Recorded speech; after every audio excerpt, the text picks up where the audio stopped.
Yeah, what's up with it today, gang? Yeah, I got something special for you today. So I know everybody been hearing about the Diddy court cases, the Diddy court documents that been coming out, been going around, and shit. I'm here to tell you, we finna look at it. We finna get into it. Now I don't know these people like that, but except for a couple of famous people, like Odell Beckham Jr. and Drewski up in it, but I don't know these people personally, so I'm gonna just let AI do all the talking. You feel me? And we gonna listen to what the court documents have to say. Let's get into it. Trigger warning. This document contains highly graphic information of a S nature, including allegations of RP, SA, SB, napping and sficking. Plaintiff, Ashley Parham, Parham John Doe, and Jane Doe John Doe, and Jane Doe together. Plaintiffs files their complaint against defendants Sean Combs, Diddy Christina Coram, KK Shane Pierce Shane, Ruben Valdez, Valdez John Pelletier, Pelletier Odell Beckham Jr., Odell Drew Desbordes, Drewski Jacqueline Wright, Jaguar, Helena Harris Scott, Helena Matias Gonzalez Gonzalez, Brandy Cunningham, Brandy Janice Combs, Janice Keith Lux Big Homie CC, and John and Jane Does 1 to 10 Does together. Defendants allege as follows. Introduction. 1. This case involves RICO Enterprise for the purpose of SAA battery RP SAB, false imprisonment, and napping for the personal and financial benefit to the enterprise participants. 2. Defendant Diddy has been sued by countless individuals for crimes similar to the ones enumerated in this complaint. 3. Defendant Diddy is currently a federal inmate awaiting criminal trial for crimes similar to the ones enumerated in this complaint. 4. Defendant KK is an employee of Defendant Diddy, often referred to by Defendant Diddy as his right-hand woman. 5. Defendant Diddy's predatory behavior was constant and was well known by several individuals, including Defendant Diddy's employees, staff, friends, family, and associates. In fact, Defendant Diddy's sons are being sued for engaging in the same type of deviant behavior as their father, as plead in a Los Angeles Superior Court filing. 6. Defendant Diddy was able to effectuate his crimes and evade capture and prosecution for his crimes for almost 30 years, due to his position of power and influence in the entertainment industry. Defendant Diddy exploited his position and his relationships with powerful individuals to force acts through exploitation, fear, manipulation, physical threats, emotional abuse, intimidation, and retaliation. 7. Had any of the previous victims of Defendant Diddy been taken seriously, or had any of the abettors reported Defendant DIDDY9's actions to law enforcement? Defendant DIDDY9's illegal and unfathomable behavior could have been prevented. Instead, Defendant Diddy was able to rain his abuse and terrorism on countless victims for over 30 years. 8. Additionally, had Defendant DIDDY9's numerous business partners and associates not ignored Defendant DIDDY9's deviant behavior, Defendant Diddy would have been unable to continue his pattern of abuse over such a long period of time. 9.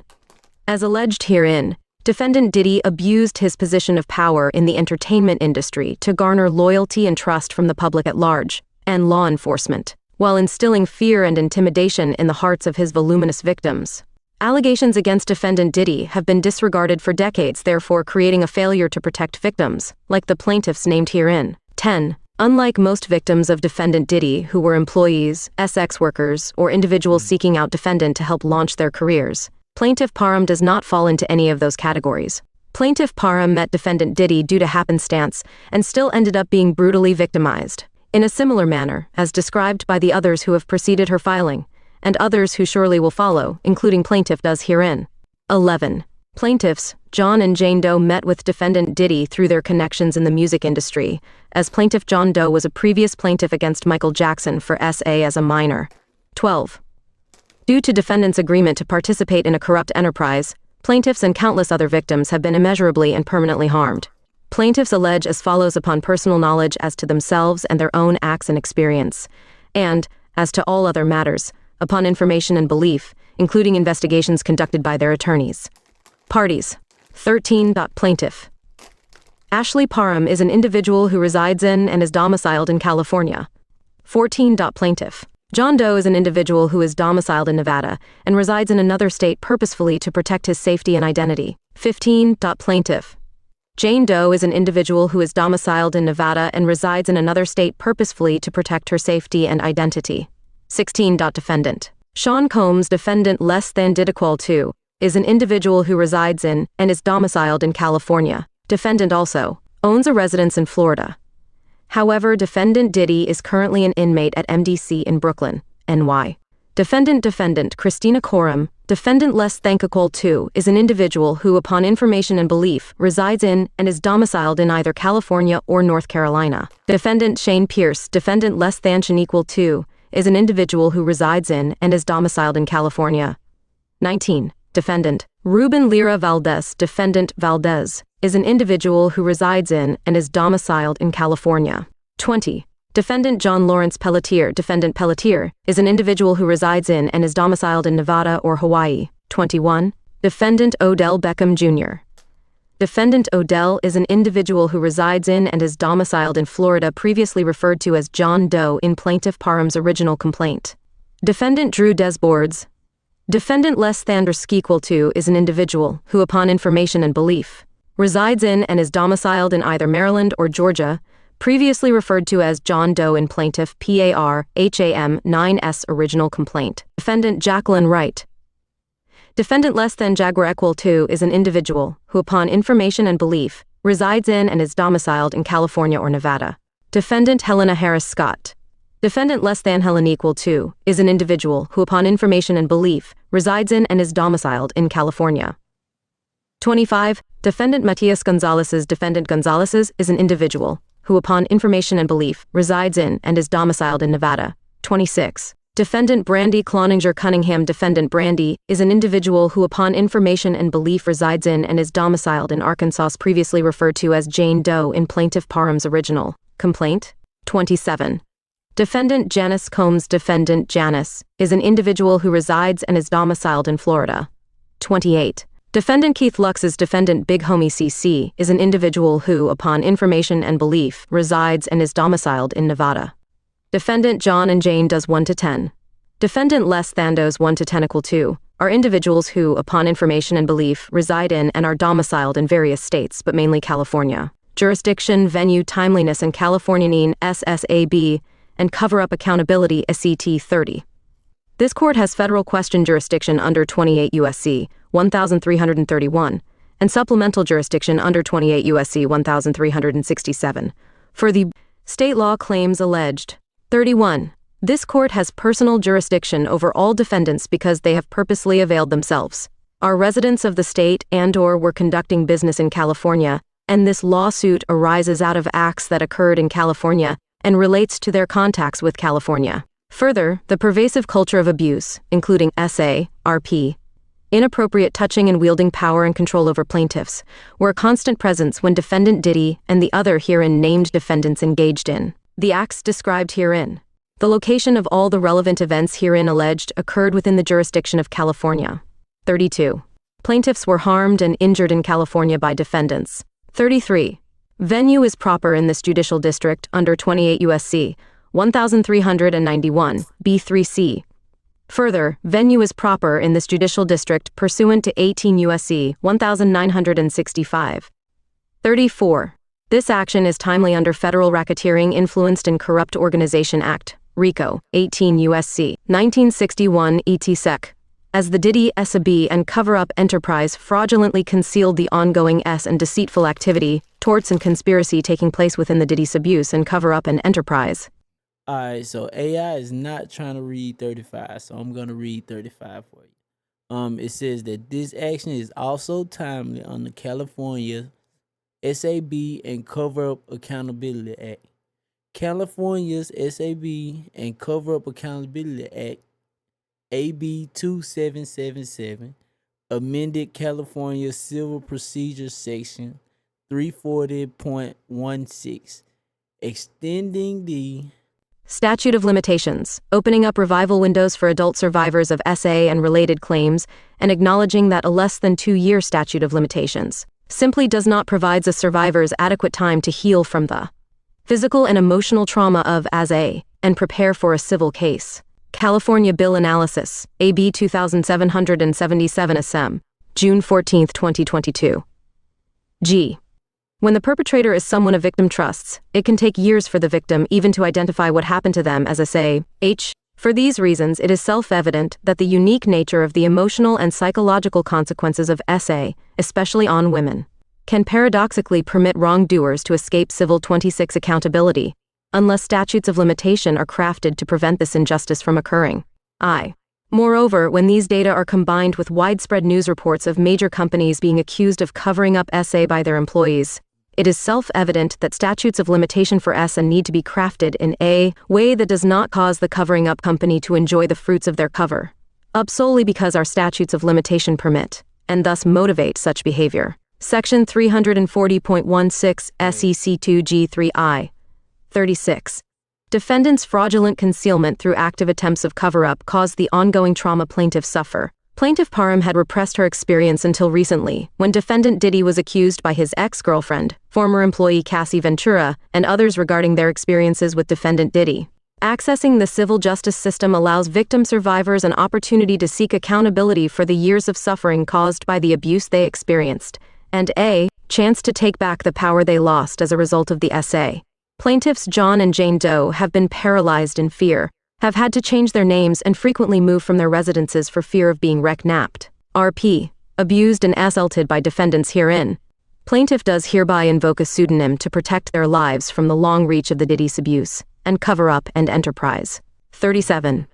Additionally, any statute of limitations applicable to the below claims, if any, is told, and defendants are stopped from raising such a defense as their actions described below deprived plaintiff of the opportunity to commence this lawsuit before now, as well as other equitable and legal bases. Factual allegations common to all counts. Plaintiff Parham.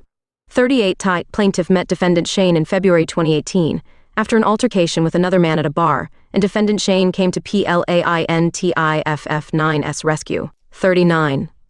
While outside the bar with friends and other patrons, defendant Shane FaceTime video called defendant Diddy, and was showing people defendant Diddy in the video on his phone, attempting to impress the people with his famous friend.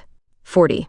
Defendant Shane then showed plaintiff defendant Diddy on his video call, which plaintiff ignored, stating she was not impressed by him knowing defendant Diddy because she believed defendant Diddy had something to do with the murder of rapper Tupac Shakur. 41. Visible in the FaceTime call was defendant Diddy, and some of his children, including his sons Christian and Quincy. It appeared from the plaintiff's perspective defendant Diddy was having a get-together at his home during the time of the FaceTime call with defendant Shane.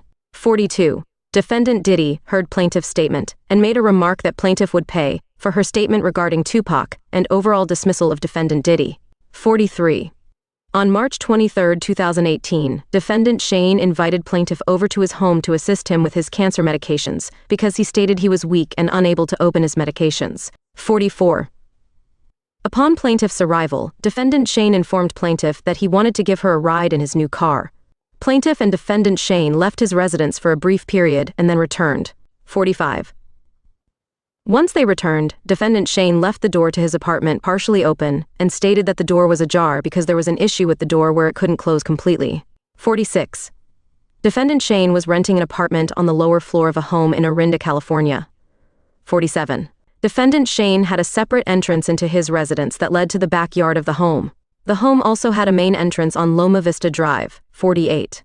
Defendant Shane rented the home from a woman who lived in the upstairs portion of the home and had 2 dogs who resided with her. 49. Plaintiff and defendant Shane then began to watch a movie and defendant Shane offered her a glass of water, which he retrieved and brought back to plaintiff. 50. Approximately 10 minutes after plaintiff and defendant Shane returned from their drive, defendant Diddy entered defendant Shane's residence. 51. Defendant Diddy entered the home in a grand ready-to-party manner. His grandiose entrance was so loud that the dogs upstairs began barking. 52. Defendant Diddy did not enter the home through the backyard entrance but instead through the main entrance. 53. Along with defendant Diddy were his bodyguard defendant Big Homie CC, defendant KK, defendant Brandy, defendant Doe 2 who upon information and belief is a friend of defendants Shane and Diddy, and defendant DIDDY9S driver. Doe 3, who remained outside and in his vehicle during the duration of plaintiff's ASLT. 54. Plaintiff believes defendant Shane invited her over to less than set her up to be SLT'd by defendant Diddy because of the statement she made about defendant Diddy a month prior. 55. Upon defendant Diddy's arrival, he immediately began to antagonize the plaintiff, stating that she thought she would never see him in person, pay for her. Statements about Tupac during the video call and that defendant Diddy caught plaintiff. 56. Plaintiff was in shock as she never believed that she would ever see or meet defendant Diddy in real life, let alone in the small apartment rented by defendant Shane, 57. Defendant Diddy then began advancing towards where plaintiff was sitting on defendant Shane's bed with a knife and held it to the right side of plaintiff's face and threatened to give her a Glasgow smile in retaliation for her previous statements on the video call. 58. Defendant KK told defendant Diddy that she did not think giving plaintiff a less than Glasgow smile would be advantageous to their potential clients who they could less than sell plaintiff for SX2. 59. Defendant KK then made a threat to plaintiff that they could ship her off anywhere in the world and that she would never see her family or anyone she knew ever again. 60. Defendant Shane then partially undressed plaintiff. Then defendant Diddy removed the remainder of plaintiff's clothing, removing the knife from her face, and then retrieved a bottle of liquid from a large fanny pack. 61. Defendant Diddy then squirted a bottle of liquid on plaintiff, which placed her in fear that she was being squirted with a chemical substance like acid. Plaintiff soon realized the substance was an oil lubricant. Plaintiff was squirted with this liquid substance over the entirety of her naked body. 62. Defendant KK was then told by defendant Diddy to insert what looked like a less than syringe equal to from sterile packaging into PLAINTIFF9S VGNA. 63. Defendant KK did as told, while assisted by defendant Brandy, and then told defendant Diddy that they were unable to use the less than IUD equal to because it had prematurely been released from its packaging. 64. Defendant Diddy, upset by this, took the less than syringe equal to from defendant KK and tried inserting it in PLAINTIFF9S VGNA instead. 65. Defendant KK and Diddy began to argue as defendant KK continued to advise defendant Diddy that since the less than IUD equal to had been prematurely released from its packaging, it was no way they could insert it into PLAINTIFF9S VGNA effectively. After some time, defendant Diddy heeded the advice of defendant KK and removed the syringe from PLAINTIFF9S VGNA and handed it to defendant KK. 66. Defendants KK and defendant Brandy then exited defendant SHANE9's residence, leaving plaintiff alone with defendants Diddy, Shane, and John Does who have been named herein. 67. Defendant Diddy then picked up a television remote that was near plaintiff and violently inserted it into PLAINTIFF9S VGNA. 68. Defendant Diddy, while violently RP plaintiff with a television remote, told plaintiff that her life was in his hands and that if he wanted he could less than take here equal to and she would never be seen again. 69.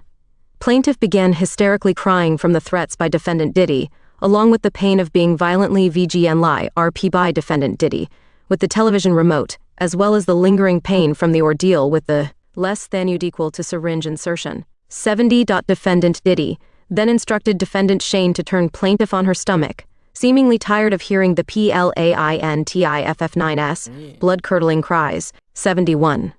Defendant Shane then grabbed plaintiff by her abdomen and hips and turned plaintiff on her stomach. Defendant Diddy then instructed defendant Shane to put a pillow over her head because he didn't want to see her face or hear her cries, and instructed defendant Shane to anally RP plaintiff. 72. Defendant Shane did as he was told by defendant Diddy and began to anally RP plaintiff. 73. Defendant Diddy then violently RP plaintiff anally after defendant Shane. 74. Defendant Doe 2 then joined defendants Diddy and Shane taking a turn anally RP plaintiff. 75. Immediately after defendant Doe 2 RP plaintiff, he exited defendant SHANE9's residence. 76. Defendant Diddy then instructed another defendant Doe to also RP plaintiff. Defendant Doe has been determined to be defendant Drewski. 77. Instead of immediately RP plaintiff, defendant Drewski doused plaintiff with more oil, lubricant, and then jumped on top of PLAINTIFF9's naked and oiled body, treating it like a slip and slide and knocking the wind out of plaintiff due to his enormous size. 78. Defendant Drewski then caught himself from sliding over plaintiff's oiled body and off the bed. He then began RP plaintiff VGNly. 79. While defendant Drewski was RP plaintiff, defendant Diddy sat in a chair near the bed and began masturbating while recording PLAINTIFF9SRP by defendant Drewski. 80. Another party's phone fell on the bed near plaintiff. Plaintiff then attempted to grab the phone, but it slipped out of her hands and onto the floor due to the oil, lubricant that had been doused all over her person by defendants Diddy and Drewski. Defendant Diddy began laughing at plaintiff's attempt to grab the phone. 82. Throughout this violent gang, RP defendant Diddy made constant belittling remarks to plaintiff, including that he less than owned her now. Equal to 83. At some point during this ordeal, plaintiff remembers defendants referring to another defendant Doe as Cornelius, and remembered the name because it was so odd and unique. Plaintiff has come to discover the defendant Doe Cornelius who RP her was defendant Odell. 84. Plaintiff-9's body was becoming more and more limp over the course of the violent RP, until eventually she had no control over her body nor could she move her body. 85. When defendant Drewski finished RP plaintiff, defendant KK entered the room to examine the condition of plaintiff who was barely able to move or control her bodily functions. 86. Defendant KK examined plaintiff to see if she needed assistance and was about to give plaintiff an IV fluid. Plaintiff cannot be certain if she did or did not receive such intravenous intervention.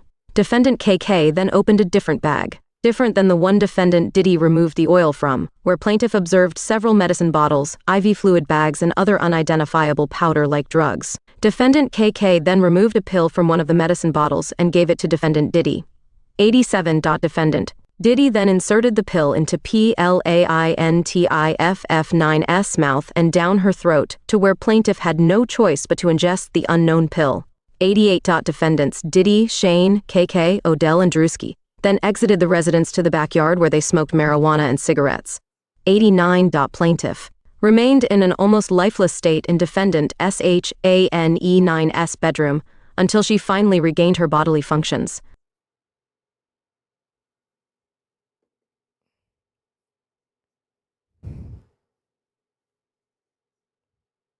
Mm.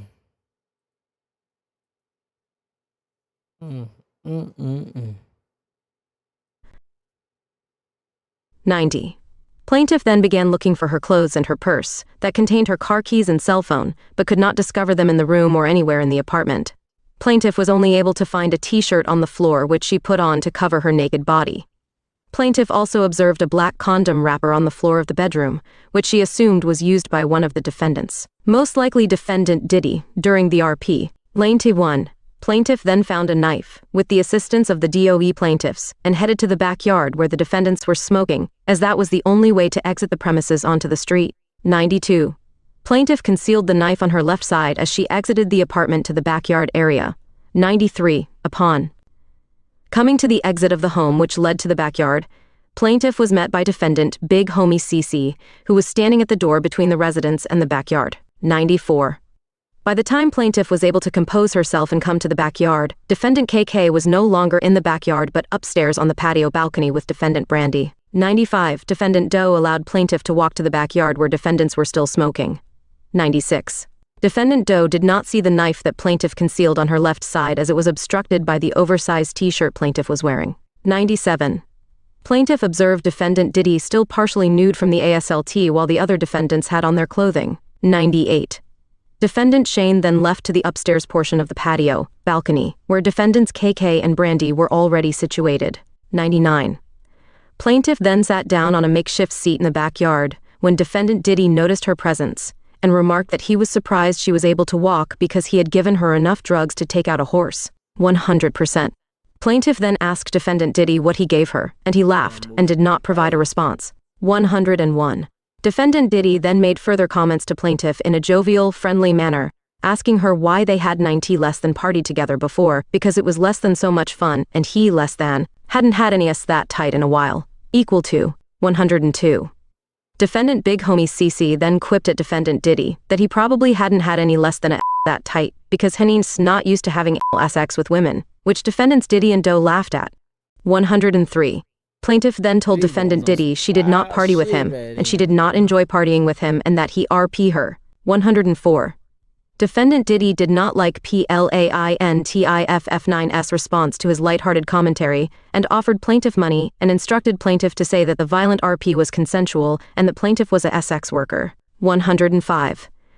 Plaintiff became enraged and yelled at defendant Diddy that her RP was not consensual, she was not a sex worker, and she refused to take any money from him, and would tell the police that he had RP her. 106. Defendant Diddy then told plaintiff no one would ever believe she had been RP by him, and if she did tell anyone such that they would harm her family. 107.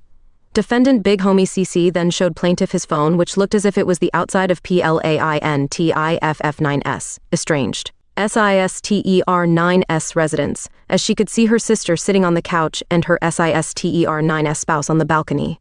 It looked as if someone was outside the residence streaming this video to defendant Big Homie CC9S phone. 108. Plaintiff, while rattled by what she was seeing on defendant Big Homie CC9S phone, was still angry about being gang RP and was not complying with defendant DIDDY9S request to take the money being offered to say the RP was consensual. 109. Defendant Diddy then called defendant Janice in an effort to further convince plaintiff not to report her ASLT. Defendant Janice yelled at plaintiff to not hurt her son. Plaintiff told defendant Janice that her son had violently RP plaintiff. Defendant Janice, seemingly unfazed by the statement, then continued her demands with plaintiff to take the money being offered and not report the RP to law enforcement. 110. Defendant Diddy then made further threats that he had gotten off from bigger crimes than this, and referred to Tupac again, further antagonizing plaintiff. 111. Defendant Big Homie CC then turned to defendant Diddy and pulled his gun on him, asking him to repeat what he said in reference to Tupac. 112. As the two of them were exchanging words, plaintiff went behind defendant Big Homie CC, where he seemingly began to protect plaintiff. 113. Defendant Big Homie CC then advanced to defendant Diddy, questioning him over the comments he made about Tupac. 114. During this commotion, a neighbor directly across the street came outside and peered into the backyard and asked what all the commotion was about. Defendant Big Homie CC then pointed the gun at the neighbor and instructed him to mind his business and return to his residence. 115. Defendant Big Homie CC then turned the gun back on defendant Diddy. Plaintiff, not far behind defendant Big Homie CC, tried to grab defendant Big Homie CC9's hand that had the gun. The gun then went off and hit a hill behind defendant SHANE9's residence. 116. Defendant Diddy then ran up the back stone stairs near the hill in the backyard, towards where defendants KK, Shane, and Brandy were. Plaintiff charged towards defendant Diddy, moving the concealed knife from her left hand to her right hand, and in pursuit of defendant Diddy. 117. Plaintiff then pushed defendant Diddy from behind, while on the stone stairs outside, causing him to fall with his back to plaintiff. 118. Plaintiff then raised the knife, in a rage from the events that just transpired, and with the intent of driving the knife into defendant DIDDY9's back, when he turned around and began pleading for his life. 119. Plaintiff, shocked now to see defendant Diddy acting as a victim, had a moment of clarity, and then turned and ran down the outdoor stone staircase, back out to the backyard to escape. 120. Defendant Diddy then chased plaintiff down the stairs and attempted to push her, but she was already at the bottom of the stairs and gained her footing and wielded the knife at defendant Diddy, grazing his abdomen. 121. Hearing the commotion, defendants KK and Brandy emerged, and defendant KK then began administering first aid to defendant Diddy for the injuries caused by plaintiff. 122. Plaintiff tried to make quick dash for the exit, but it was thwarted by another defendant Doe. After a period of time, plaintiff was able to abscond from defendant Doe due to the first aid commotion with defendant Diddy, and was able to run down the street. 123. Once plaintiff made it onto the street, she began yelling loudly for someone to call the police. 124. Defendant Doe, who had now caught up with plaintiff, advised plaintiff that he was an undercover cop. To this day, plaintiff is unsure of the truth or falsity of that statement. 125. The same neighbor then again emerged from his residence asking what was transpiring. Just as plaintiff was attempting to answer, gunshots began being fired in PLAINTIFF9's direction. 126. Plaintiff fled to a car near where the neighbor was also taking cover, and lost sight of defendant Doe. 127. Plaintiff then heard a SUV screeching and speeding, leaving the residence. 128. Plaintiff then entered the home of the neighbor, who informed her that he had already called police. 129. Plaintiff informed the neighbor that it was Sean Combs who had RP her and shot at them, but the neighbor was unaware who defendant Diddy was. 130.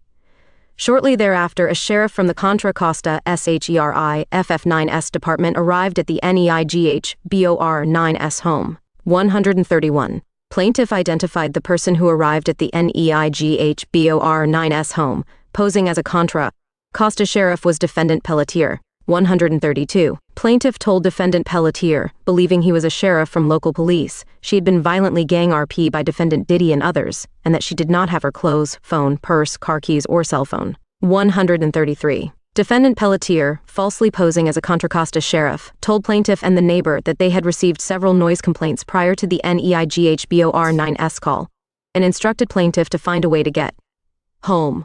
The less-than sheriff, equal to defendant Pelletier, did not offer to take plaintiff home, nor did he call for emergency services including an ambulance, nor any offer to take plaintiff to the hospital, nor any offer to help plaintiff recover her clothes or effects from defendant SHANE9S residence. 134. The Contra Costa sheriffs have confirmed that a police report was made that night by plaintiff Parham. 135. The Contra Costa sheriffs have refused to release any information related to the complaint on the night in question to any source, despite numerous attempts made via Freedom of Information Act. 136. Plaintiff observed defendant Pelletier hand something to the neighbor, what looked to be an envelope, at the door as defendant Pelletier exited. The neighbor went to a nearby room and quickly returned empty-handed. Plaintiff believes the envelope contained cash. 137. The neighbor offered to let plaintiff sleep on his couch until she could figure out a way to get her possessions and get home, but plaintiff declined, uneasy and unsure about the exchange with police and the neighbor and police, and only remained at the neighbor's residence for a short period of time once defendant Pelletier, posing as Contra Costa law enforcement, left. 138. Plaintiff then went back to defendant Shane's residence, where she found the door open, and her clothes were readily accessible in his residence. 139. Defendant Shane then emerged as if nothing had transpired and offered for plaintiff to stay at his residence while she slept it off. 140. Plaintiff asked for her purse and her keys, but defendant Shane told her she shouldn't leave in her condition, and plaintiff, catatonic, and in the state of shock and disbelief of the events that transpired, stayed at defendant Shane's home while defendant Shane left the home. 141. Later that morning, defendant Shane returned to the residence and woke plaintiff up and finally gave her back her purse, cell phone and keys, and plaintiff left defendant's residence. 142. In a daze, plaintiff returned home and tried to make sense out of what happened to her. 143. On March 26, 2018, plaintiff contacted her primary care doctor and asked for an HIV and STD test in fear of possibly having contracted a disease from her violent. 144. Plaintiff tried to continue her life as she felt she wouldn't need to be believed, as plaintiff already had told what she believed to be Contra Costa sheriff's defendant Diddy RP her, to no avail. Further, plaintiff was under the impression if she did continue to say defendant DIDDY9S name in relation to her ASLT, she would not be believed and her family would be in danger. 145. Seemingly mere days, maybe even the day before PLAINTIFF9S vicious RP, defendant Shane had miraculously began driving a new car. Plaintiff believes this was payment by defendant Diddy for setting up plaintiff to be RP. 146. Plaintiff went to the hospital, where the hospital conducted several tests on plaintiff including a RP kit, ultrasound and x-rays. Additionally, plaintiff was given IV fluids to stabilize her vitals, as she was in a severe weakened state from being unable to eat and losing a substantial amount of weight since the RP occurred. 147. While at the hospital, plaintiff told members of her treatment team about her horrific ASLT, and they then contacted the Walnut Creek Police. 148. Walnut Creek Police showed up to PLAINTIFF9S hospital room and took a statement regarding her ASLT. Plaintiff only told Walnut Creek Police about the ASLT from defendants Shane and Doe. 149. Plaintiff believes her statements made to Walnut Creek Police while at the hospital was captured by police body camera footage. 150. Plaintiff further believes her statements made on March 23 immediately after the vicious ASLT, where plaintiff named defendant Diddy directly and by name, may be captured by body camera footage, but upon determining the sheriff was defendant Pelletier does not believe it was captured as he was a conspirator. 151. Plaintiff filed a report to the Orinda Police Department on April 17, 2018, but was too afraid to name defendant Diddy as one of her assailants. During this report, plaintiff provided her clothing to the police from the night of the ASLT, but they only retained her underwear. To date, the underwear was never returned, and plaintiff believes no investigation ever commenced. 152. Plaintiff sought assistance from therapists in May 2018, one of which tried to have her therapy appointments covered by a VICTIM9S compensation fund, which was rejected because plaintiff was told no law enforcement agency had opened an active investigation into any of her many reports of her violent gang RP. 153.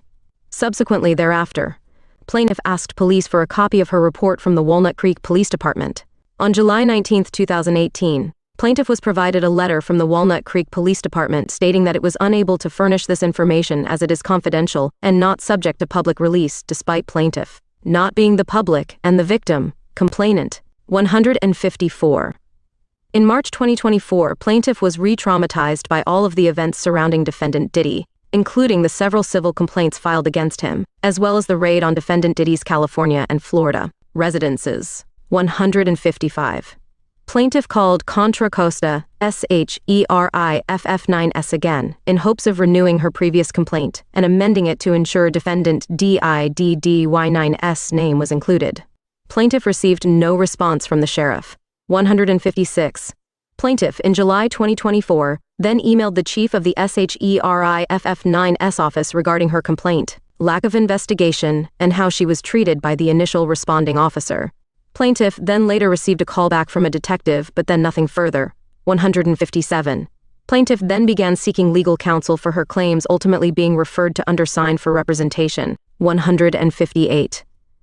Undersigned counsel also attempted to get a copy of the 2018 police report from Contra Costa SHERIFF9S, but was told that they would not provide the report or any other information without a subpoena. Plaintiffs John and Jane Does. 159. Plaintiffs John and Jane Does are mother and son. 160. Plaintiffs were taken from their Las Vegas residence by defendant Pelletier as they walked to their vehicle. 161. Defendant Pelletier put a gun to plaintiff John DOE9S back and instructed him to get into a black SUV regarding extraditing plaintiffs for warrants to California. 162. Plaintiffs did not have any warrants, nor convictions. Plaintiffs demanded to be shown the warrants, and defendant Pelletier refused and threatened to shoot plaintiffs if they protested further. 163. In the back of the black SUV was defendant Valdez. Defendant was unknown to plaintiffs at the time. Defendant was dressed in dark clothes and instructed plaintiffs not to look at him. 164. Plaintiffs were then transported to what they believe. 165. Plaintiffs were then transported to what they believe was defendant Pelletier's residence at Bay St. Las Vegas. 165. Plaintiffs were ordered inside and brought into the living room and forced to sit on the couch and were physically restrained. 166. Plaintiffs demanded to speak to their attorney, which was refused, ignored, or met with threats of violence. It became obvious to plaintiffs that this was not a legal arrest and that Pelletier was acting outside of color of law. 167. At some point thereafter, plaintiffs were ordered back of a large black SUV. 168. Defendant Gonzalez was given the keys to plaintiff's vehicle, a SUV, to follow behind the SUV. 169. Defendants Gonzalez and Pelletier had a list, which upon information and belief was a list of safe houses which they could allow parties a safe respite, undetected. 170. Defendant Pelletier appeared to be in charge, and he and defendant Valdez were both giving out orders to the other conspirator defendants. 171. Plaintiffs overhear repeated conversations in the vehicle while being napped and transported, about less than following protocol equal to made by defendant Pelletier to others. 172. Upon information and belief, this protocol was agreed upon codes, including the use of communication apps like WhatsApp or Snapchat, satellite phones, and referring to other conspirator defendants by their middle names. It was apparent to plaintiffs this was a professional operation. 174. Plaintiffs were then trafficked from Las Vegas, NV, to various locations throughout California. 175. The first location plaintiffs were able to identify was in Danville, CA. 176. In the convoy with the SUV plaintiffs were placed in also included plaintiff's SUV that was driven by defendant Gonzalez. 177. Upon information and belief, defendant KK was in another SUV part of the convoy. 178. At some point, defendant Gonzalez complained he had trouble keeping up with the convoy of black SUVs because the SUV ran poorly. 179. Plaintiffs allege the convoy drive was for numerous hours, but the exact time was uncertain as they were unable to keep adequate track of time. 180. The next location plaintiffs were taken among the safe houses on their route to an unknown destination was F-Way, Danville, SA. Plaintiffs heard some altercation with the owners of the home not wanting to be involved with defendant's scheme. Plaintiffs attempted to plead to the owners for help and could not understand why they wouldn't heed plaintiffs' cries for help. 182. Farsi. Plaintiffs heard the owners speak a foreign language which they believe was. 183. Upon information and belief, this location was approximately 20 miles from the home in Orinda, where plaintiff Parham was assaulted. 184. During the transportation of plaintiffs across state lines, they were given water to drink, which plaintiffs believe was drugged. Defendant Valdez would provide plaintiffs the water, which after drinking plaintiffs would feel slightly euphoric, dizzy, and then sick. 185. Defendant Valdez would demand plaintiffs drink the water, but they refused or faked consumption. 186. During the transportation, plaintiffs were forced to listen to a device with music similar to a device associated with defendant KK's non-profit organization, Music Beats Hearts, in order to prevent plaintiffs from eavesdropping on the defendant's conversations. At certain times, the music stopped playing, and plaintiff John Doe was able to get the earbuds partially out of one ear, without defendants noticing, to hear conversations about the plans they had for plaintiffs. 187. Plaintiffs were then taken to another location, at 1725 Arlington BLVD, El Cerrito, CA, 94530. 188. Plaintiffs were able to keep track of their location by remembering cross streets when they were finally let out of the vehicle for stops. 189. At this location, plaintiffs observed a RV recreational vehicle arrive at the residence. 190. During this stop is when plaintiffs noticed defendant KK was a part of the convoy. 191. At this stop, plaintiffs overheard defendant KK, being referred to as her code name, believed to be her middle name Natasha, discussing visiting the UC Berkeley campus, as defendant seemed very familiar with the area and familiar with the city. 192. Upon information and belief, this location was approximately 7 miles from the home in Orinda, where plaintiffs were assaulted. 193. Plaintiffs were then taken to another location at the Beacon Grand Hotel Sir Francis Drake. 194. Defendant Shane worked at the hotel as a manager. 195. Plaintiffs were taken into the hotel through what appeared to be the side entrance by defendants Valdez, Pelletier, and Gonzalez. 196. Defendant Pelletier told the CO conspirator defendants he would stay at a different hotel nearby, so it wouldn't be linked to him. 197. Once inside the hotel room, plaintiffs were beaten and drugged by defendants Valdez and Gonzalez. Plaintiffs pleaded with Valdez and Gonzalez to be released and for mercy. 198. Defendants Valdez and Gonzalez instructed plaintiffs to sign paperwork, at gunpoint. When plaintiffs refused, defendant Gonzalez would pistol whip plaintiffs on the back of their heads. 199. Defendant Gonzalez eventually gave plaintiffs a drink which caused them to pass out. 200. Plaintiffs spent the night at the hotel with defendants Gonzalez and Valdez, taking turns watching them. 201. The next morning, plaintiffs were restrained and bound by their hands in front and were placed into a vehicle. Plaintiffs then saw defendants Jaguar and Helena. 202. Upon information and belief, defendants Jaguar and Helena were in a small sedan, light color, white or beige. 203. Plaintiffs were then transported to the location of plaintiff Parham's brutal ASLT on Loma Vista Drive by defendants Jaguar and Helena. 204. Defendant Helena was the driver, and defendant Jaguar was the passenger. 205. Defendant Helena warned plaintiffs if they tried to escape or run that she would have to shoot you. 206. Defendant Helena also warned plaintiffs not to throw up her vehicle, saying, "You better not throw up in my car or get sick." 207. Defendant Helena mentioned having 2 partners as backup who were bounty hunters. 208. Plaintiffs were familiar with defendant Helena, as she had filed a lawsuit against superstar singer Michael Jackson in 2005 and filed a creditor's claim against the Jackson estate upon his untimely demise in 2009. 209. Plaintiffs were familiar with defendant Helena from her previous Michael Jackson lawsuits and had previously met with defendant at her home in West Hollywood to determine the credibility of her claims and if they were similar in nature to plaintiffs. 210. Plaintiffs had reported defendant Helena multiple times to the LA and OC FBI field offices for her role in the crime syndicate with defendants Pelletier, Valdez, and other individuals. 211. Plaintiffs attempted to make conversation with defendant Helena, in which she admitted she was the same person who plaintiffs had met with previously. 212. Defendant Jaguar, aggravated, stated, "You let them know who you are? That's really great." 213. Plaintiffs noticed defendants had large brown bags and manila envelopes full of cash that was banded. It appeared they were separating the large sums of cash to distribute as they were placing cash into the manila envelopes. 214. Defendant Jaguar discussed with defendant Helena how the parties started the first black-owned network. Upon information and belief, plaintiffs believe that network to be Revolt TV. 215. Defendant Jaguar and Defendant Helena discussed the other conspirators, but referred to them by their middle names: Natasha, Defendant KK, Pedro, Defendant Gonzalez, Lyra, Defendant Valdez, Cornelius is Defendant Odell, and Larry, shortened for Lawrence, Defendant Pelletier. 216. When Defendant Jaguar said Cornelius, it upset Defendant Helena, who said that Defendants Odell and Drewski were her clients, and nothing better happened to them, and plaintiffs better not say anything about them, or she would have plaintiffs killed. 217. Defendant Jaguar then told plaintiffs they were being taken to meet John. Plaintiffs now know that was referring to Defendant Diddy. 218. When defendants arrived with plaintiffs at the Loma Vista location, it appeared as they were waiting and coordinating for others to arrive. 219. A large sedan arrived and plaintiffs were placed in the back with Defendant Valdez. Defendant Pelletier was driving. 220. Plaintiffs then arrived at a short driveway, curb.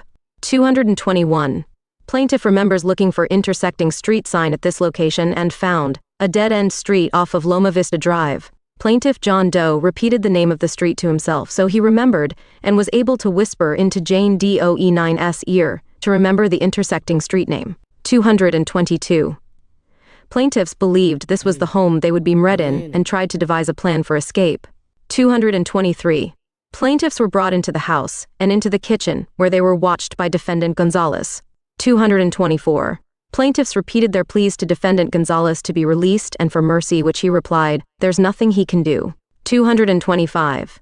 Plaintiffs could hear other people inside the home and tried to listen to understand what was happening, which included a woman's scream.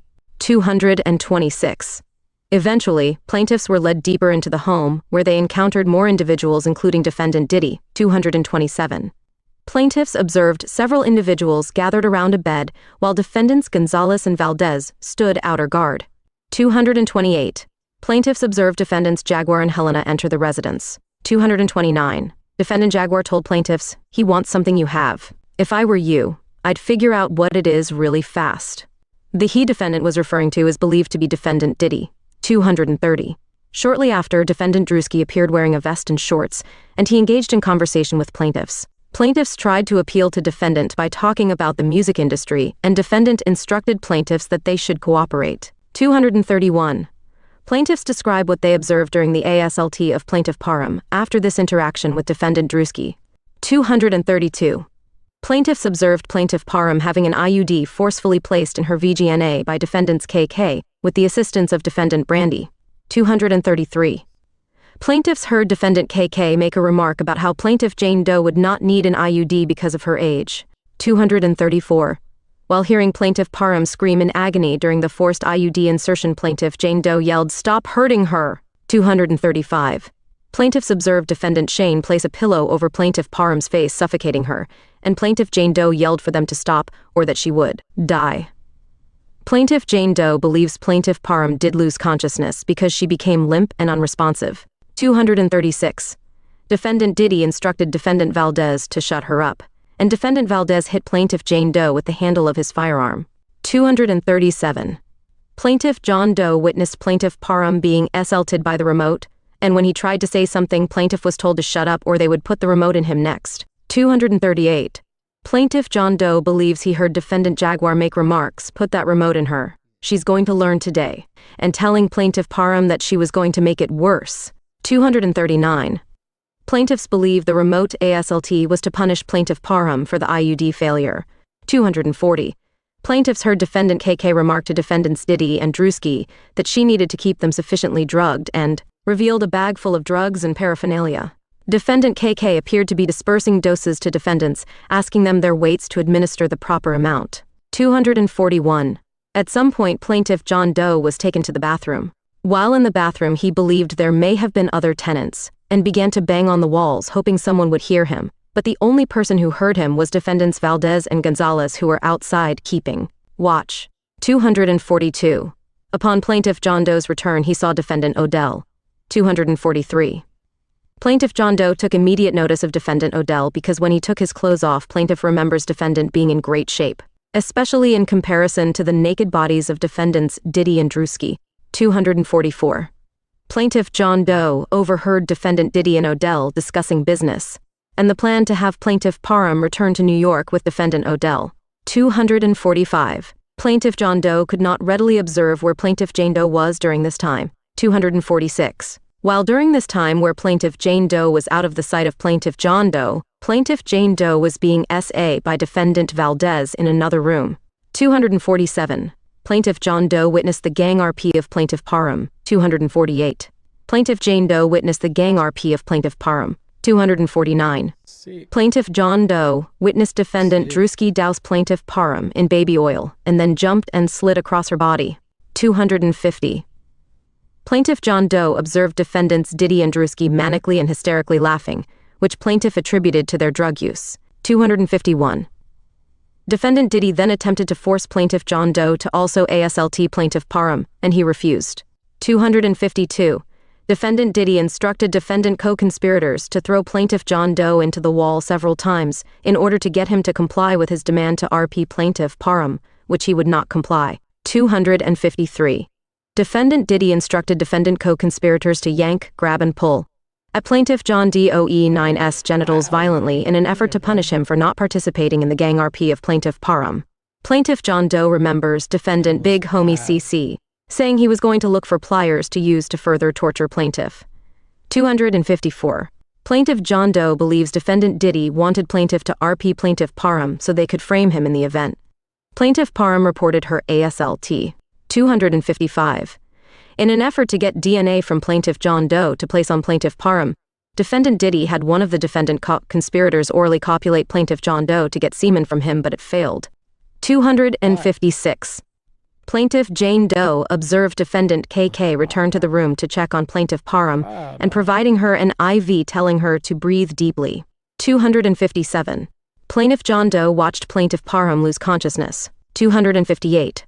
At some point, Plaintiff Jane Doe returns after defendants Diddy, Shane, Drewski, Odell, KK and others leave the home and retire to either the backyard or to the upstairs patio.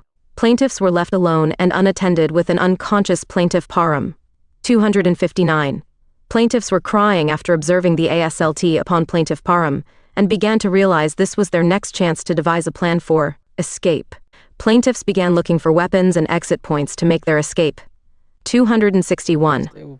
Plaintiffs could not find any phones or any weapons. Like knives in the kitchen, as it appeared, all the cutlery and silverware had been removed from the home. 262. Plaintiffs were trying to act quickly while the defendants left them unattended and were outside smoking, drinking, and loudly laughing as if having a party. 263. Plaintiffs observed others outside believed to be defendant Diddy's sons Christian and Quincy. Plaintiffs observed them roughhousing and practicing layup, basketball moves. 264. Plaintiffs heard defendant Diddy tell his sons to watch the gate and make sure no one left. 265. Plaintiffs observed defendant Gonzalez outside the front door, where the front door was barricaded by yellow crime scene, like tape. The door lock was unusual because it was facing backwards, needing the key to exit. 266. Fearing no way to escape, Plaintiff Jane Doe mentioned to Plaintiff John Doe that she overheard them say, "Put it on top of the refrigerator," and instructed Plaintiff John Doe to check to see if there was anything on top of the refrigerator. Plaintiff John Doe found a knife on top of the refrigerator in the kitchen. 268. Plaintiffs then heard ramblings from the room Plaintiff Parham was in and went in to check on her and to stop her from making too much noise. That could thwart their escape plan. 269. Plaintiffs told Plaintiff Parham they weren't going to hurt her, and that they were less than here to help. Equal to Plaintiff Parham, just now coming into consciousness and being horrifically gang RP, was upset, terrified, and unsure if plaintiffs were trying to help or were also conspirators. 270. Plaintiffs eventually were able to get Plaintiff Parham to calm down and listen to their escape plan. 271. Plaintiffs told Plaintiff Parham they could not find an exit to escape and needed her help to escape, otherwise they would all be killed. 272. Plaintiff Parham, after experiencing her ordeal with defendants, believed plaintiffs and agreed to help in an escape. 273. Plaintiffs told Plaintiff Parham they had found a knife and that her assailants were in the backyard, which was believed to be the best exit for escape. 274. Plaintiff Parham then exited the home with a knife concealed to the backyard. 275. Shortly thereafter, defendant KK returned and took Plaintiff Jane Doe to the balcony, leaving Plaintiff John Doe alone in the residence. Plaintiffs believed defendant KK did not check the residence because she believed Plaintiff Parham was still unconscious. 276. While on the balcony, defendant KK demanded Plaintiff Jane Doe sign documents. When plaintiff refused, defendant yelled to at least 2 doughy bodyguards. Plaintiff would not sign and asked them to assist. 277. Plaintiffs believe the documents were related to creditors' claims plaintiffs had against the Michael Jackson estate. 278. During this interaction, parties hear a gunshot which causes everyone to run towards the backyard where the shot came from. 279. Plaintiff John Doe, who was left alone and unattended, was able to reach the stairs where he saw Plaintiff Parham with the knife looking as if she was about to stab defendant Diddy, and he yelled out, "Do it, stab him!" But he saw Plaintiff Parham hesitate. 280. Plaintiff John Doe observed defendant Diddy push Plaintiff Parham down at the bottom of the stairs, and Plaintiff John Doe believes he assisted her up. 281. Plaintiffs were briefly then reunited, and Plaintiff John Doe told Plaintiff Jane Doe now was their opportunity to escape. 282. Following Plaintiff Parham, plaintiffs ran out the back gate onto the street and in the opposite direction of Plaintiff Parham. 283. Plaintiffs arrived at the house next door to the residence and banged on the door and yelled for help. The wife came out and said that she and her husband couldn't help. Plaintiffs found the exchange bizarre and could not understand why they would not help or call 911. 284. Plaintiffs were able to then try to hide until they saw an officer report to the location where they attempted to speak with the officer. 285. Before plaintiffs were able to speak to the local officer, defendant Pelletier appeared and obstructed plaintiffs from speaking to the responding officer, telling the responding officer a federal investigation was ongoing and not to interfere.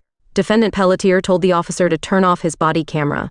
Defendant Pelletier told the officer he was working on a case for drug and had the house under surveillance and would report later to the local precinct. Defendant 286. Pelletier referred to plaintiffs and Plaintiff Parham as suspects and said they were homeless. 287. When plaintiffs tried to refute these statements by defendant Pelletier, they were threatened and told to shut up and remain quiet. 288. Defendant Gonzalez then transports and removes plaintiffs from the interaction with defendant Pelletier and the responding officer. 289. Defendant Gonzalez placed plaintiffs in another vehicle, which was hard to see due to the darkness. 290. Plaintiff Jane Doe pleaded with defendant Gonzalez to let them go and that she would not tell. In a last-ditch effort, plaintiff told defendant she overheard defendant's Jaguar and Helena say they were not going to pay him and that there was not enough money for him. 291. Unbeknownst to plaintiffs, defendant's Jaguar and Helena were in a nearby vehicle. 292. Defendant Gonzalez exited the vehicle and went to the vehicle with defendants Jaguar and Helena and confronted them about what? Plaintiff Jane Doe said. 293. Defendant Gonzalez returned to the vehicle where plaintiffs were being held, seemingly confirming what plaintiff Jane Doe said, because plaintiffs heard him use the Spanish term less than, meat equal to, which is often used as a slur towards black people. 294. Defendant Gonzalez then walked plaintiffs to a nearby street where the SUV was parked and gave plaintiffs the keys to the vehicle and released them. 295. Plaintiffs then arrived at Camino Pablo, the main road that leads to the I-24 freeway, and asked another commuter the nearest police station, as plaintiffs did not have any phones and their vehicle did not have GPS. They were given instructions they were close and how to proceed to the police station. Plaintiffs arrived at the police station at 22 Orinda Way, Orinda CA 94563. 297. Plaintiff John Doe walked in the police station with the intention of filing a police report, but remembered overhearing conversation from the defendants during their transport. When defendants believed he could not hear them, that if plaintiffs ever reported the incident, they would be deemed crazy and non-believable. 298. Plaintiff John Doe was also concerned about the exchange with the responding officer on the scene, and how he refused to listen to his pleas then. 299. Plaintiff John Doe then only briefly spoke to someone at the front desk about filing a report and took a business card. Plaintiffs against all defendants. 300. Plaintiffs incorporate by reference and reallege each of the preceding paragraphs and all paragraphs below as though fully set forth and brought in this cause of action. 301. Defendants, as well as others known and unknown, are less than persons equal to within the meaning of 18 U.S.C. 1961-3, who conducted the affairs of the Diddy S.A.B. and cover-up enterprise through a pattern of racketeering activity, in violation of 18 U.S.C. 1962c. 302. The Diddy S.A.B. and cover-up enterprise is an association, in fact within the meaning of 18 U.S.C. 1961-4, consisting of I defendants, including each of their employees and agents, and 2. The Diddy S.A.B. and cover-up enterprise participants, including but not limited to the defendants enumerated herein. 303. As set forth above, the Diddy S.A.B. and cover-up enterprise was designed and used as a tool to enable defendant Diddy and the Diddy S.A.B. and cover-up enterprise participants to participate in a pattern of racketeering activity. 304. Section 1964C provides that NY person injured in his business or property by reason of a violation of Section 1960 of this chapter may sue therefore in any appropriate United States District Court and shall recover threefold the damages he sustains and the cost of suit, including a reasonable attorney's fee. 18 U.S.C. 1964. 305. The Diddy S.A.B. and cover-up enterprise falls within the meaning of 18 U.S.C. 1961-4 and consists of a group of less than persons associated together for the common purpose of I. endorsing and facilitating DIDDY 9SS harassment, ASLT and abuse of others including plaintiff, threatening and misleading defendant DIDDY 9S victims to prevent the reporting, disclosure, or prosecution of his S acts, and 2. intervening in plaintiff's efforts to report by concealing and refusing to report defendant DIDDY 9SS offenses to the appropriate authorities, including law enforcement. 306. Defendants have conducted and participated in the affairs of the Diddy S.A.B. and cover-up enterprise through a pattern of racketeering activity within the meaning of 18 U.S.C. 1961-1 and 1961-5, which includes multiple instances of obtaining a victim for the purpose of committing or attempting to commit aggravated S.A.B. in violation of 18 U.S.C. 1590 as described above, facilitating and financially benefiting from forced labor and sficking in violation of 18 U.S.C. 1589A, 1595A, and instances of transporting individuals, specifically plaintiffs in the instant case, for the purposes of furthering the common purposes of the Diddy S.A.B. and cover-up enterprise, including S.A.B., illicit photography, videography, and other immoral purposes in violation of 18 U.S.C. 2421, also known as the Mann Act. 307. The Diddy S.A.B. and cover-up enterprise engaged in and affected interstate commerce, where defendants utilized phone lines to make arrangements for defendant Diddy to further his illicit S activities. 308. Each participant in the Diddy S.A.B. and cover-up enterprise had a systemic linkage to each other participant through personal relationships and employment relationships and functioned as a continuing unit for the purpose of furthering the scheme and their common purposes. 309. Defendants, upon information and belief, also used the internet and other electronic facilities to carry out the scheme and conceal the ongoing fraudulent activities taking place within the Diddy S.A.B. and cover-up enterprise. 310. The wire transmissions described herein were made in furtherance of defendant's 9 scheme and common purpose. 311. Defendant's 9 scheme and the above described racketeering activities amounted to a common course of conduct intended to cause plaintiffs and others to hide and conceal defendant DIDDY 9S abuse. Each such racketeering activity was related, had similar purposes, involved the same or similar participants and methods of commission, and had similar results affecting similar victims, including plaintiffs.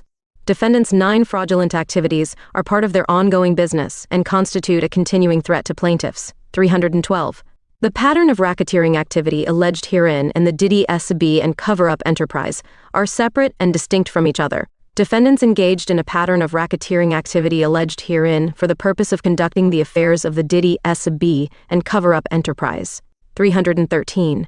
Defendant Diddy and the Diddy S.A.B. and cover-up enterprise created and perpetuated a toxic culture that allowed defendant DIDDY 9S abuse to flourish. 314. Defendant Diddy had extensive power and influence on others due to his prominent status as a mogul, his fame and notoriety. 315. Defendant Diddy had command. Defendant Diddy had means, access, and influence to provide individuals with a career in the entertainment industry and other industries through his dominant stature in the entertainment industry and connections afforded him due to his fame and notoriety. 316. Defendant Diddy had authority. Defendant Diddy at all times was a mogul and billionaire who cultivated relationships with some of the most influential individuals through his highly sought-after parties and notoriety in the music industry. 317. Defendant Diddy had control. Defendant Diddy controlled who did what, when, and how within his circle of friends and employees including defendants named herein. If defendants failed to comply with covering up defendant DIDDY9's SAB and ASLTs, they would be terminated, blackballed, or find themselves in legal trouble. 318. Defendant Diddy had power. Plaintiff Parham attempted to report that it was in fact defendant Diddy who had assaulted her, but instead was met with disregard by the Contra Costa SHERIFF9's department. Plaintiff does attempted to report their napping, ASLT, and plaintiff Parham 9's ASLT was thwarted when defendant Pelletier intervened with the responding officer. 319. Defendant Diddy and the Diddy SAB and cover-up enterprise were designed to manipulate, control, SA, and prevent individuals from coming forward. 320. Defendants knowingly benefited from the Diddy SAB and cover-up enterprise as they retained employment benefits and other monetary benefits. Specifically, defendant Shane mysteriously had a brand new car, upon information and belief provided to him by defendant Diddy in thanks and appreciation of facilitating the SA on plaintiff. Defendants Pelletier, Valdez, Jaguar, and Helena received and handled cash on behalf of the enterprise. Defendants Odell and Drewski received benefits related to their celebrity, specifically defendant Drewski, who had a television show on the Revolt TV network. 321.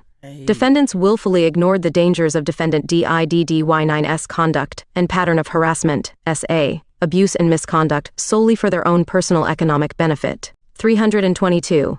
Plaintiff's reports to police were ignored.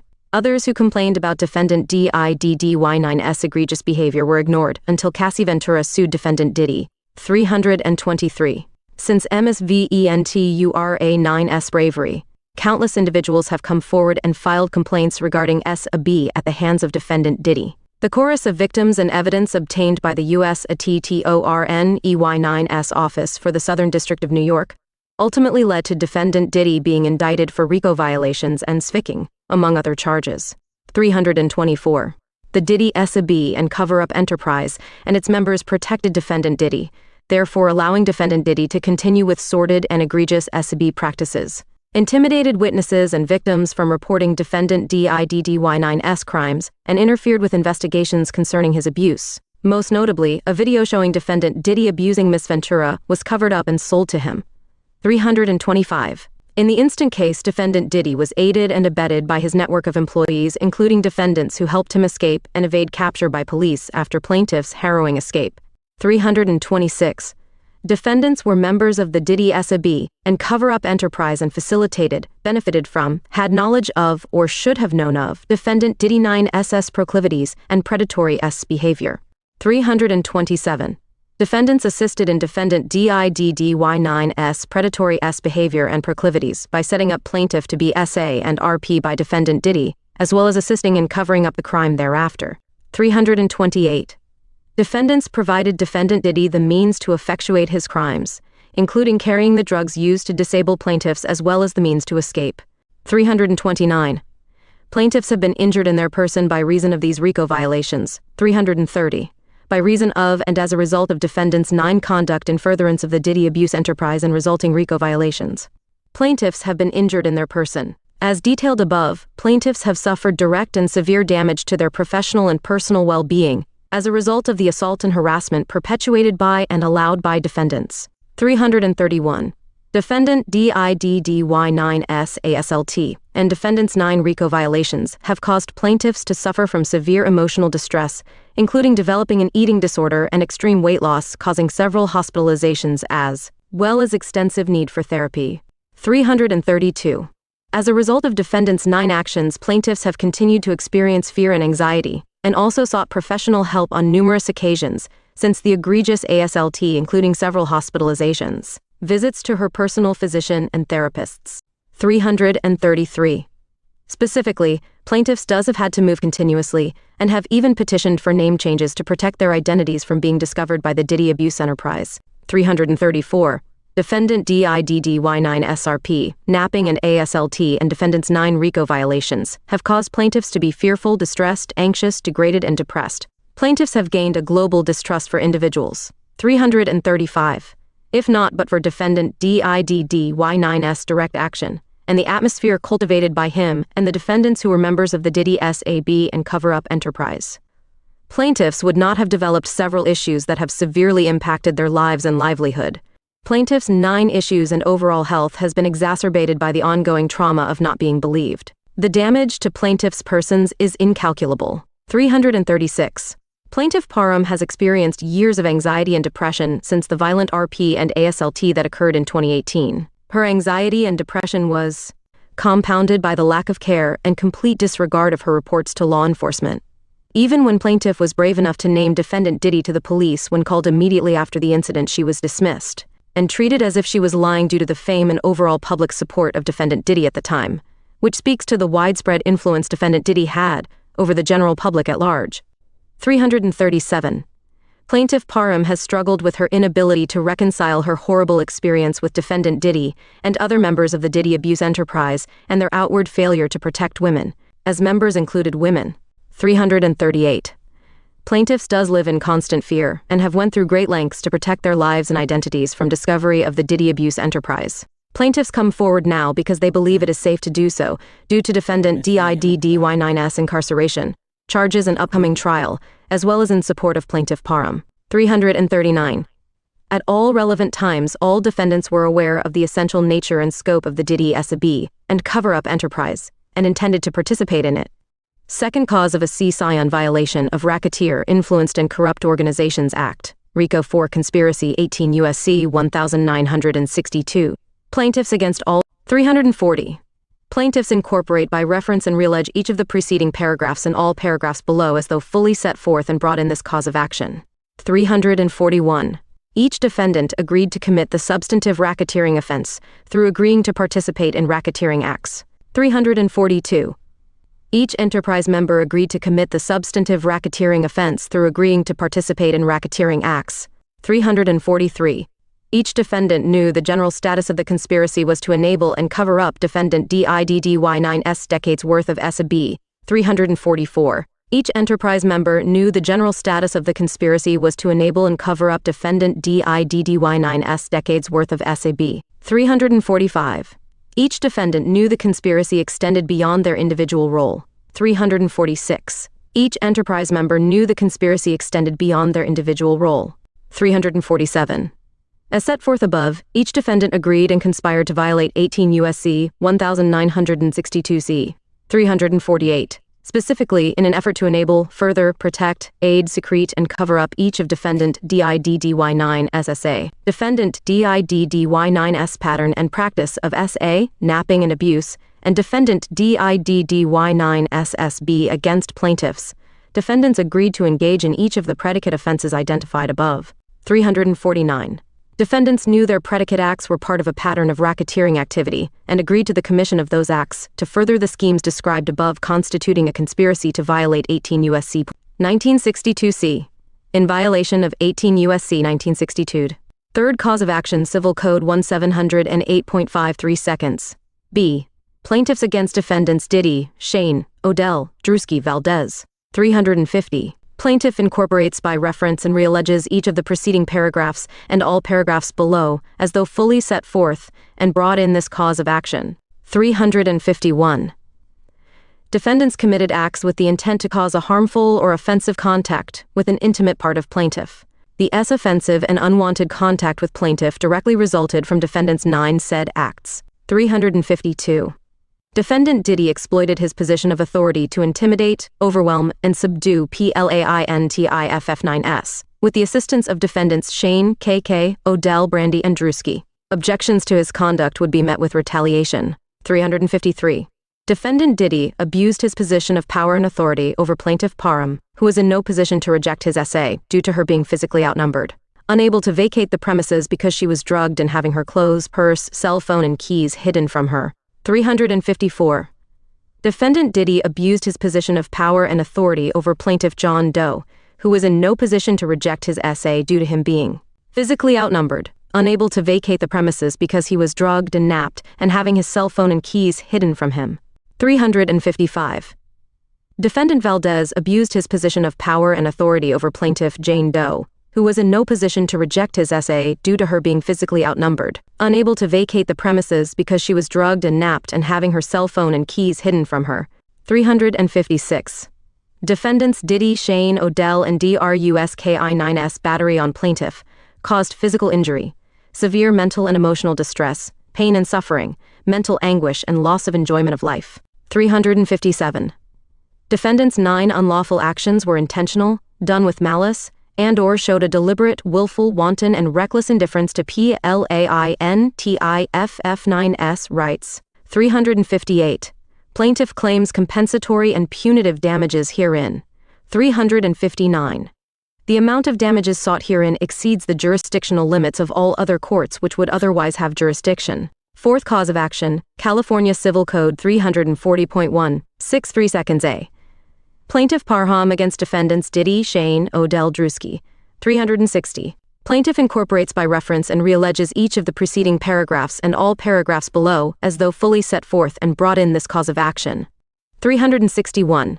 Defendants touched an intimate part of plaintiff, against her will, for S arousal, S gratification, or S a B. 362. Defendants committed an act of S penetration, against plaintiff-9s, will by means of force, drugging, violence, duress, menace, or fear of immediate and unlawful bodily injury to plaintiff. 363. Defendants' 9 conduct placed plaintiff in reasonable apprehension of bodily harm. 364. Defendants' 9 actions caused plaintiff to fear retaliation in the future, and there was a reasonable possibility that defendants, specifically defendant Diddy, could execute on a threat of retaliation. 365. Defendants' 9 ASLT on plaintiff caused physical injury, severe mental and emotional distress, pain and suffering, mental anguish, and loss of enjoyment of life. 366. Defendants' 9 unlawful actions were intentional, done with malice and/or with a deliberate, willful, wanton, and reckless indifference to plaintiff-9's rights. 367. Defendants conspired to and did engage in a cover-up or attempted a cover-up of previous instances or allegations of SA by defendant Diddy. 368. Newly enacted CCP 340.16, effective January 1, 2023, is the governing California state statute extending the statute of limitations and granting revival of a plaintiff-9s claim seeking to recover damages suffered as a result of a SA that occurred on plaintiff. 369. The amount of damages sought herein exceeds the jurisdictional limits of all other courts which would otherwise have jurisdiction. Plaintiff Parham against defendants Diddy, Shane, Odell, Drewski. 370. Plaintiff incorporate by reference and reallege each of the preceding paragraphs and all paragraphs below as though fully set forth and brought in this cause of action. 371. Defendants made S advances, solicitations, S requests, demands for S compliance by plaintiff, as well as engaged in other verbal, visual, or physical conduct of a S nature, or of a hostile nature based on plaintiff-9's gender, all of which were unwelcome and pervasive or severe. 372. Defendants intentionally, recklessly, and wantonly acts resulted in harmful and offensive contact with the intimate parts of plaintiff-9's persons. 373. Defendant Diddy specifically used his authority to coerce and exploit defendant Shane into luring plaintiff to his home so that defendant Diddy could physically, psychologically, and/or emotionally through force, manipulation, emotional abuse, intimidation, and retaliation abuse plaintiff. These acts were done for defendant Diddy-9's gratification. 374. Plaintiff has suffered economic loss or disadvantage and/or personal injury, including but not limited to emotional distress as a result of defendant's conduct. 375.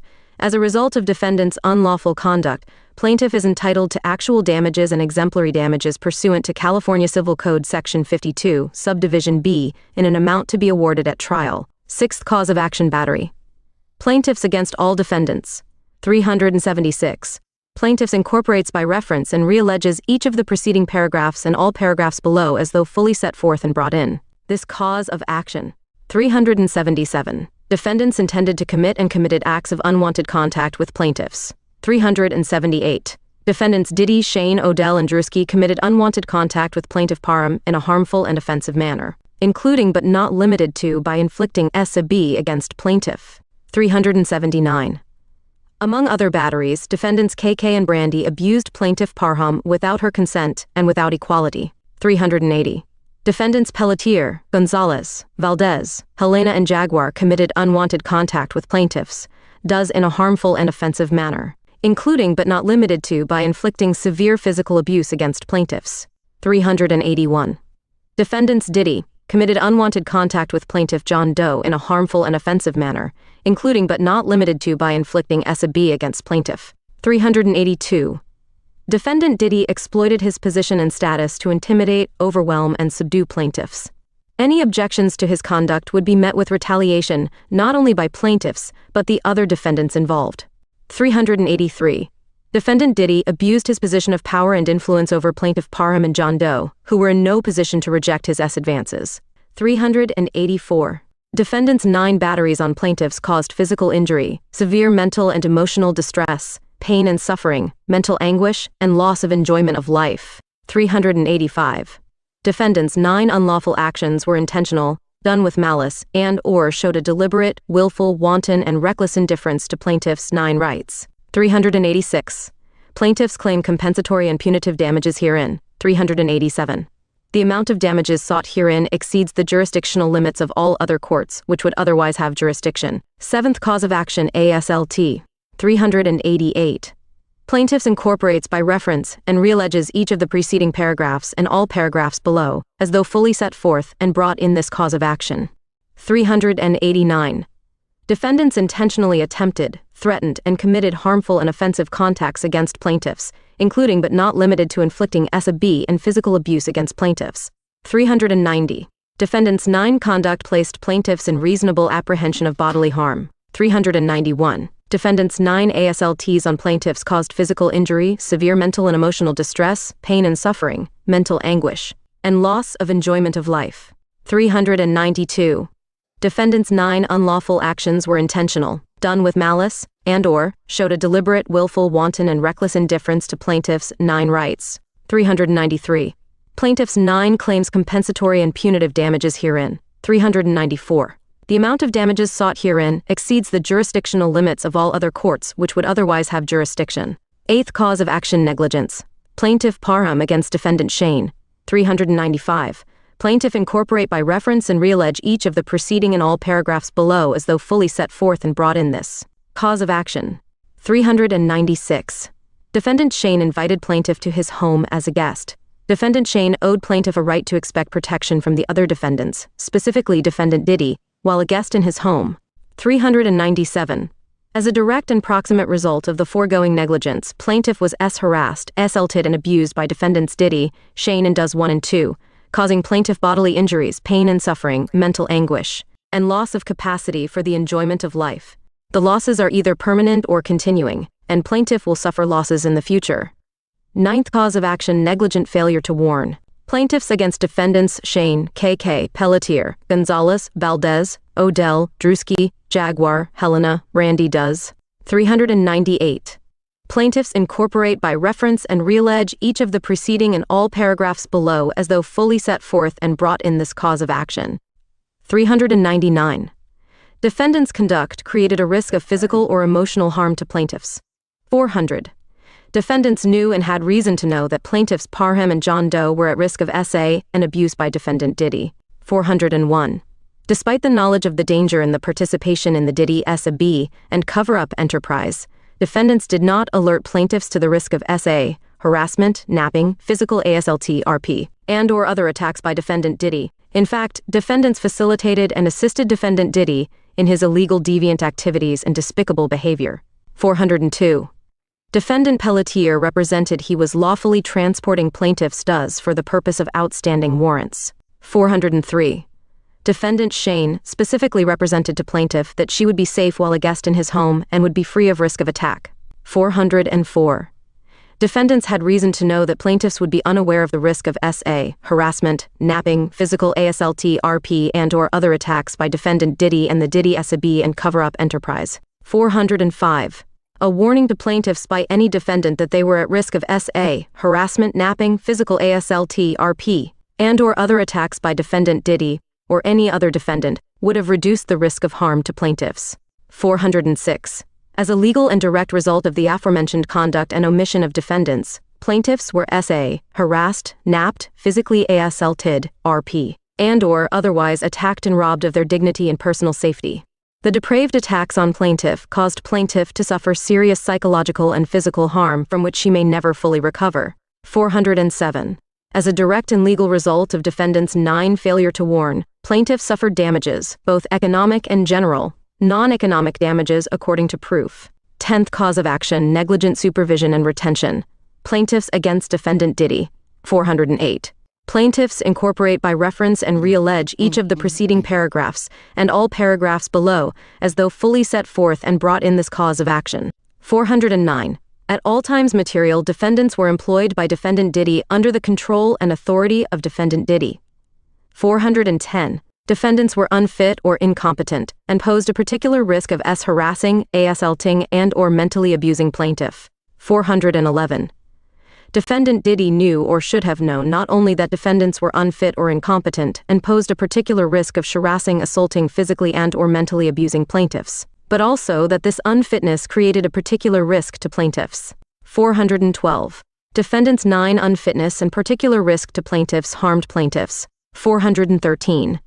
Defendant Diddy knew or should have known that defendants Odell and Drewski had previously engaged and was continuing to engage in unlawful conduct for his own personal gratification. 414. Defendant Diddy knew or should have known that it was foreseeable that defendants Odell and Drewski was engaging, or would engage, in illicit activities with plaintiff under the cloak of the authority, confidence, and trust bestowed upon him through defendant Diddy. 415. At no time during the alleged period did defendant Diddy have in place a reasonable system or procedure to investigate, supervise and monitor defendants Odell and Drewski to prevent and verbal abuse, SA. Nor did he implement a system or procedure to oversee or monitor conduct towards individuals they encountered. 416.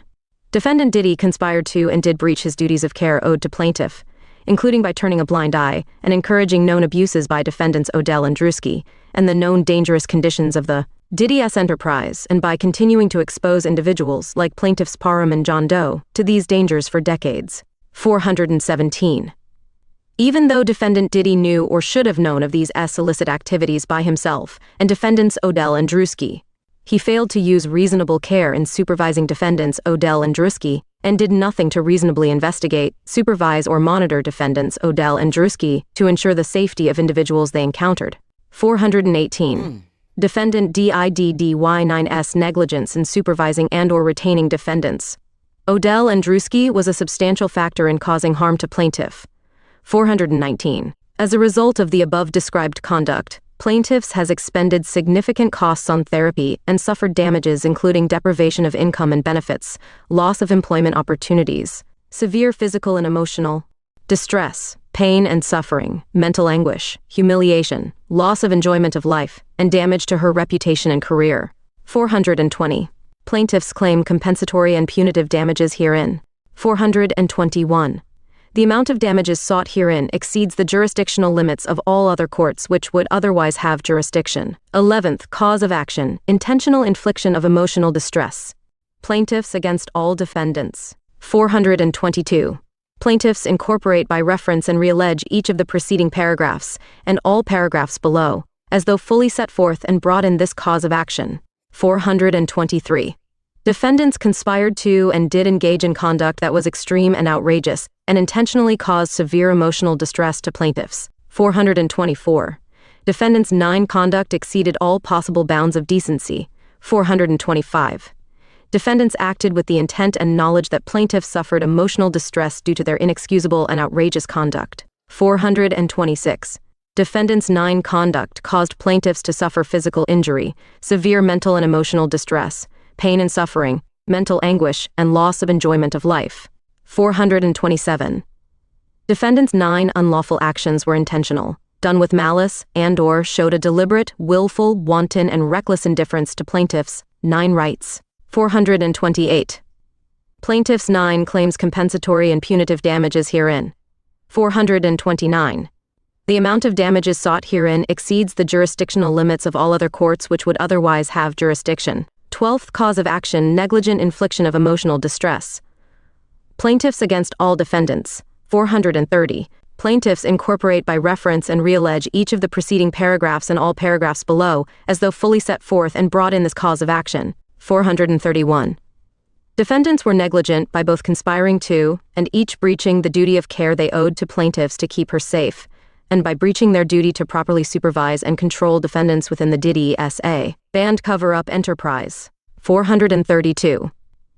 Plaintiffs suffered physical injuries, severe mental and emotional distress, pain and suffering, mental anguish, and loss of enjoyment of life. 433. Defendants' 9 negligence were a substantial factor in causing plaintiffs to suffer physical injuries, severe mental and emotional distress, pain and suffering, mental anguish, and loss of enjoyment of life. 13th cause of action, unjust enrichment. Plaintiffs against defendants, Shane, KK, Pelletier, Valdez, Brandy, Drewski, Helena, Odell, Big Homie CC, Jaguar does. 434. Plaintiffs incorporate by reference and reallege each of the preceding paragraphs and all paragraphs below, as though fully set forth and brought in this cause of action. 435. Defendant Shane received significant revenue, specifically a new car, for his betrayal and his involvement in PLAINTIFF9S ASLT, battery RP, false imprisonment, and his role in the Diddy S.A.B. and cover-up enterprise. 436. Defendants Pelletier, Valdez, KK, Brandy, Helena, Jaguar, and Does received revenue in the form of cash payment for their involvement in plaintiffs, Does ASLT, battery, false imprisonment, and his role in the Diddy S.A.B. and cover-up enterprise. 437. Other defendants named herein received significant revenue for their involvement in plaintiffs' ASLT and their roles in the Diddy S.A.B. and cover-up enterprise. 438. Defendants appreciate and have knowledge of such benefits and retain them to this day. 439.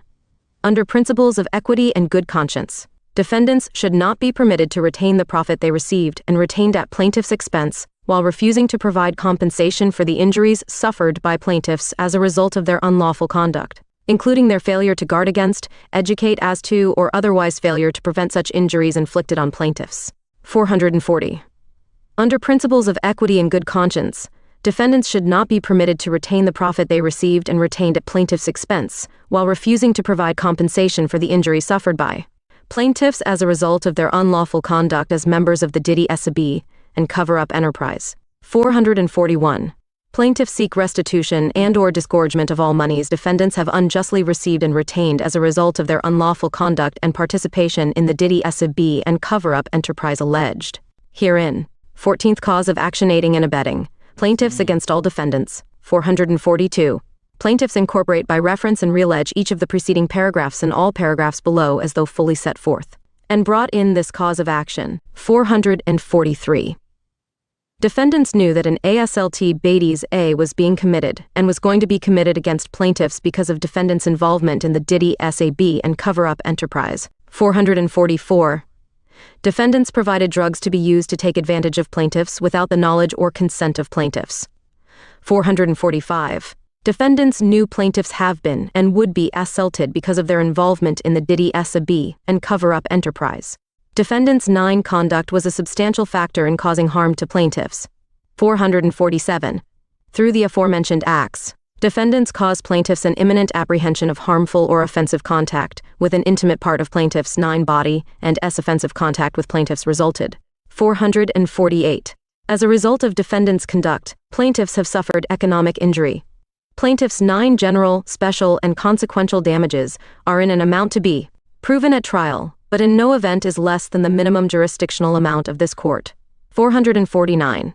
As a result of defendants' above described conduct, plaintiffs have suffered and continues to suffer great emotional distress and was prevented and will continue to be prevented from performing daily activities and obtaining the full enjoyment of life. 450.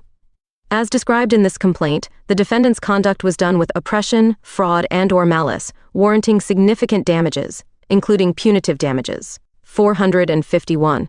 Here, plaintiffs were S.A.B. defendants Diddy, Shane, Odell, Drewski, Valdez, and Doe at defendant SHANE9's residence. Plaintiff was legally on the premises as a guest and invitee of defendant Shane. Defendant Shane, through renting the premises, had dominion and control over the premises where plaintiff was harmed. Defendant Diddy had dominion and control over the actions of defendants Shane, Odell, Drewski, and Doe, and failed to step in and stop them from a plaintiff parum. 452. As the owner of the property, defendant Shane had a duty to protect plaintiff from the harm she suffered at the hands of defendants Diddy, Odell, Drewski, and Doe, and breached his duty when he failed to stop them from a plaintiff parum. In furtherance of this breach, Defendant Shane encouraged Defendant Diddy, Odell, Drewski, and Doe to continue their ASLT on plaintiff. Plaintiff has suffered immensely because of Defendant SHANE9's intentional breach of his duty to her. 453. Plaintiff's does were battered, SA and ASLted by Defendants Diddy, Pelletier, Gonzalez, and Valdez at Defendant SHANE9's residence. Plaintiffs were legally on the premises as they were napped and forcefully brought there. Defendant Shane, through renting the premises, had dominion and control over the premises where plaintiffs were harmed. Defendant Diddy had dominion and control over the actions of Defendants Shane, Odell, Drewski, Pelletier, Gonzalez, Valdez, and Doe, and failed to step in and stop them from assaulting and battering plaintiffs. 454. As the owner of the property, Defendant Shane had a duty to protect plaintiffs from the harm they suffered at the hands of Defendants Diddy, Pelletier, Gonzalez, and Valdez, and breached his duty when he failed to stop them from battering and assaulting plaintiffs. Does. In furtherance of this breach, Defendant Shane encouraged defendants to continue their ASLT on plaintiffs. Plaintiffs have suffered immensely because of Defendant SHANE9's intentional breach of his duty to them. 455. As a result of breach of his duty, plaintiffs have suffered and continues to suffer harm, including severe emotional distress, anxiety, and other consequential damages, for which they are entitled to an award of monetary damages and other relief. 456. Defendants' conduct described above was willful, wanton, and malicious. At all relevant times, defendants acted with conscious disregard for plaintiffs' 9 rights and feelings, acted with the knowledge of or with reckless disregard for the fact that their conduct was certain to cause injury to plaintiffs and intended to cause fear, physical injury and/or pain and suffering to plaintiffs. By virtue of the foregoing, plaintiffs are entitled to recover punitive damages. 15th Cause of a CC on Trafficking and Victims 9 Protection Act. Plaintiffs against all defendants. 457. Plaintiffs incorporate by reference and reallege each of the preceding paragraphs and all paragraphs below, as though fully set forth and brought in this cause of action. 458. Defendants knowingly and intentionally participated in, perpetrated, assisted, supported, and facilitated a sex trafficking venture that was in and affecting interstate and foreign commerce, together and with others, in violation of 18 U.S.C. 1590. 459. Among other things, defendants knowingly and intentionally recruited, enticed, provided, obtained, advertised, and solicited by various means plaintiffs, knowing that defendants would use means of force, threats of force, fraud, coercion, and a combination of such means to cause plaintiffs to engage in non-consensual sex acts. 460. Defendants had actual knowledge that they were perpetrating and facilitating Defendant DIDDY9 and SFICing conspiracy to recruit, solicit, entice, coerce, harbor, transport, obtain, and provide plaintiffs into non-consensual acts through the means of force, threats of force, fraud, abuse of process, and coercion. 461. Despite such knowledge, defendants intentionally paid for, facilitated, perpetrated, and participated in Defendant DIDDY9's violations of 18 U.S.C. 1590, which defendants knew, and were in reckless disregard of the fact that Defendant Diddy would coerce, defraud, and force plaintiffs to engage in non-consensual acts. 462. Defendants' 9 actions were in and affecting interstate and foreign commerce. 463. By taking the concrete steps alleged in this complaint, defendants knowingly participated in SFICing and furthered the Diddy SAB and cover-up enterprise. The concrete steps constituted taking part in the SFICing venture and were necessary for its success. The concrete steps. 464. Defendant's affirmative conduct was committed knowing, and in reckless disregard of the facts, that Defendant Diddy would use his means and influence to force and intimidate plaintiff into engaging in non-consensual sex acts. Defendant's 9 conduct was outrageous and intentional. 465. Defendant's knowing and intentional conduct has caused plaintiff serious harm, including, without limitation, physical, psychological, emotional, financial, and reputational harm. 466. Defendants' knowing and intentional conduct has caused plaintiffs harm that are sufficiently serious, under all the surrounding circumstances, to compel a reasonable person of the same background and in the same circumstances to perform or to continue performing non-consensual activity to avoid incurring further harm. 467. Defendants' criminal conduct in perpetrating TVPA violations was outrageous and intentional because it was in deliberate furtherance of a widespread and dangerous criminal SFICing organization. Defendants' criminal conduct also evinced a high degree of moral turpitude and demonstrated such wanton dishonesty as to imply a criminal indifference to civil obligations. Defendant's criminal conduct was directed specifically at plaintiffs, who was the victim of defendant Diddy-9 in Sficking. 468. Defendant's outrageous and intentional conduct in this case is part of a pattern and practice of profiting by undertaking illegal high-risk, high-reward actions. 469. By virtue of these knowing and intentional violations of 18 U.S.C. 1590 and 1595, defendants are liable to plaintiffs for the damages they sustained and reasonable attorney's fees. 470. By virtue of these intentional and outrageous violations of 18 U.S.C. 1590 and 1595, defendants are liable to plaintiffs. 16th cause of a citation aiding, abetting, and inducing a SX venture in violation of the Trafficking Victims 9 Protection Act, 18 U.S.C. 1590 and 1595 plaintiffs against all defendants. 471. Plaintiffs incorporate by reference and reallege each of the preceding paragraphs and all paragraphs below as though fully set forth and brought in this cause of action. 472. Defendants directly committed and perpetrated violations of Chapter 77, Title 18 U.S. Code, including 18 U.S.C. 1590, by aiding, abetting, and inducing the Sficking venture and the Sficking of plaintiffs. Defendants themselves directly violated Chapter 77 by committing and perpetrating these violations. 473. Among other things, defendants aided, abetted, and induced defendant Diddy-9's Sficking venture and Sficking of plaintiffs Parham and John Doe, knowing that defendant Diddy would use means of force, threats of force, fraud, coercion, and a combination of such means to cause plaintiffs to engage in non-consensual SX acts. 474. By aiding, abetting, and inducing defendant Diddy-9's Sficking venture and Sficking of plaintiffs Parham and John Doe, defendants benefited, both financially and by receiving things of value, from participating in the Diddy S.A.B. and cover-up enterprise Sficking venture. 475. Defendants had actual knowledge that they were aiding, abetting, and inducing defendant Diddy and his co-conspirators 9 S.A.B. and Sficking conspiracy to recruit, solicit, entice, coerce, harbor, transport, obtain, and provide plaintiffs into non-consensual SX acts through the means of force, threats of force, fraud, abuse of process, and coercion.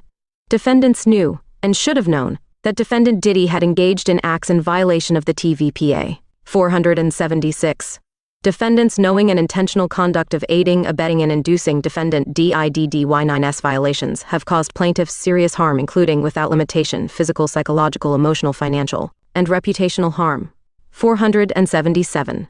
Through their unchecked support, defendants aided, abetted, and induced defendant Diddy-9's violations and caused plaintiffs harm that is sufficiently serious, under all the surrounding circumstances, to compel a reasonable person of the same background and in the same circumstances to perform or to continue performing non-consensual activity in order to avoid incurring additional harm. 478. Defendants' 9 criminal conduct in aiding, abetting, and inducing defendant Diddy-9's violations of the TVPA was outrageous and intentional, because it was in deliberate furtherance of a widespread and dangerous Diddy S.A.B. and cover-up enterprise and criminal Sficking organization. Defendants' 9 criminal conduct also evinced a high degree of moral turpitude and demonstrated such wanton dishonesty as to imply a criminal indifference to civil obligations. Defendants' criminal conduct was directed specifically at plaintiffs, who were the victims of defendant Diddy-9's S.A.B. and cover-up Sficking organization. 479.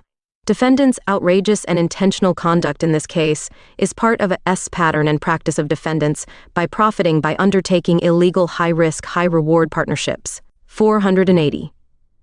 By virtue of these knowing and intentional violations of 18 U.S.C. 1590 and 1595, defendants are liable to plaintiffs for the damages they sustained and reasonable attorney's fees. 481.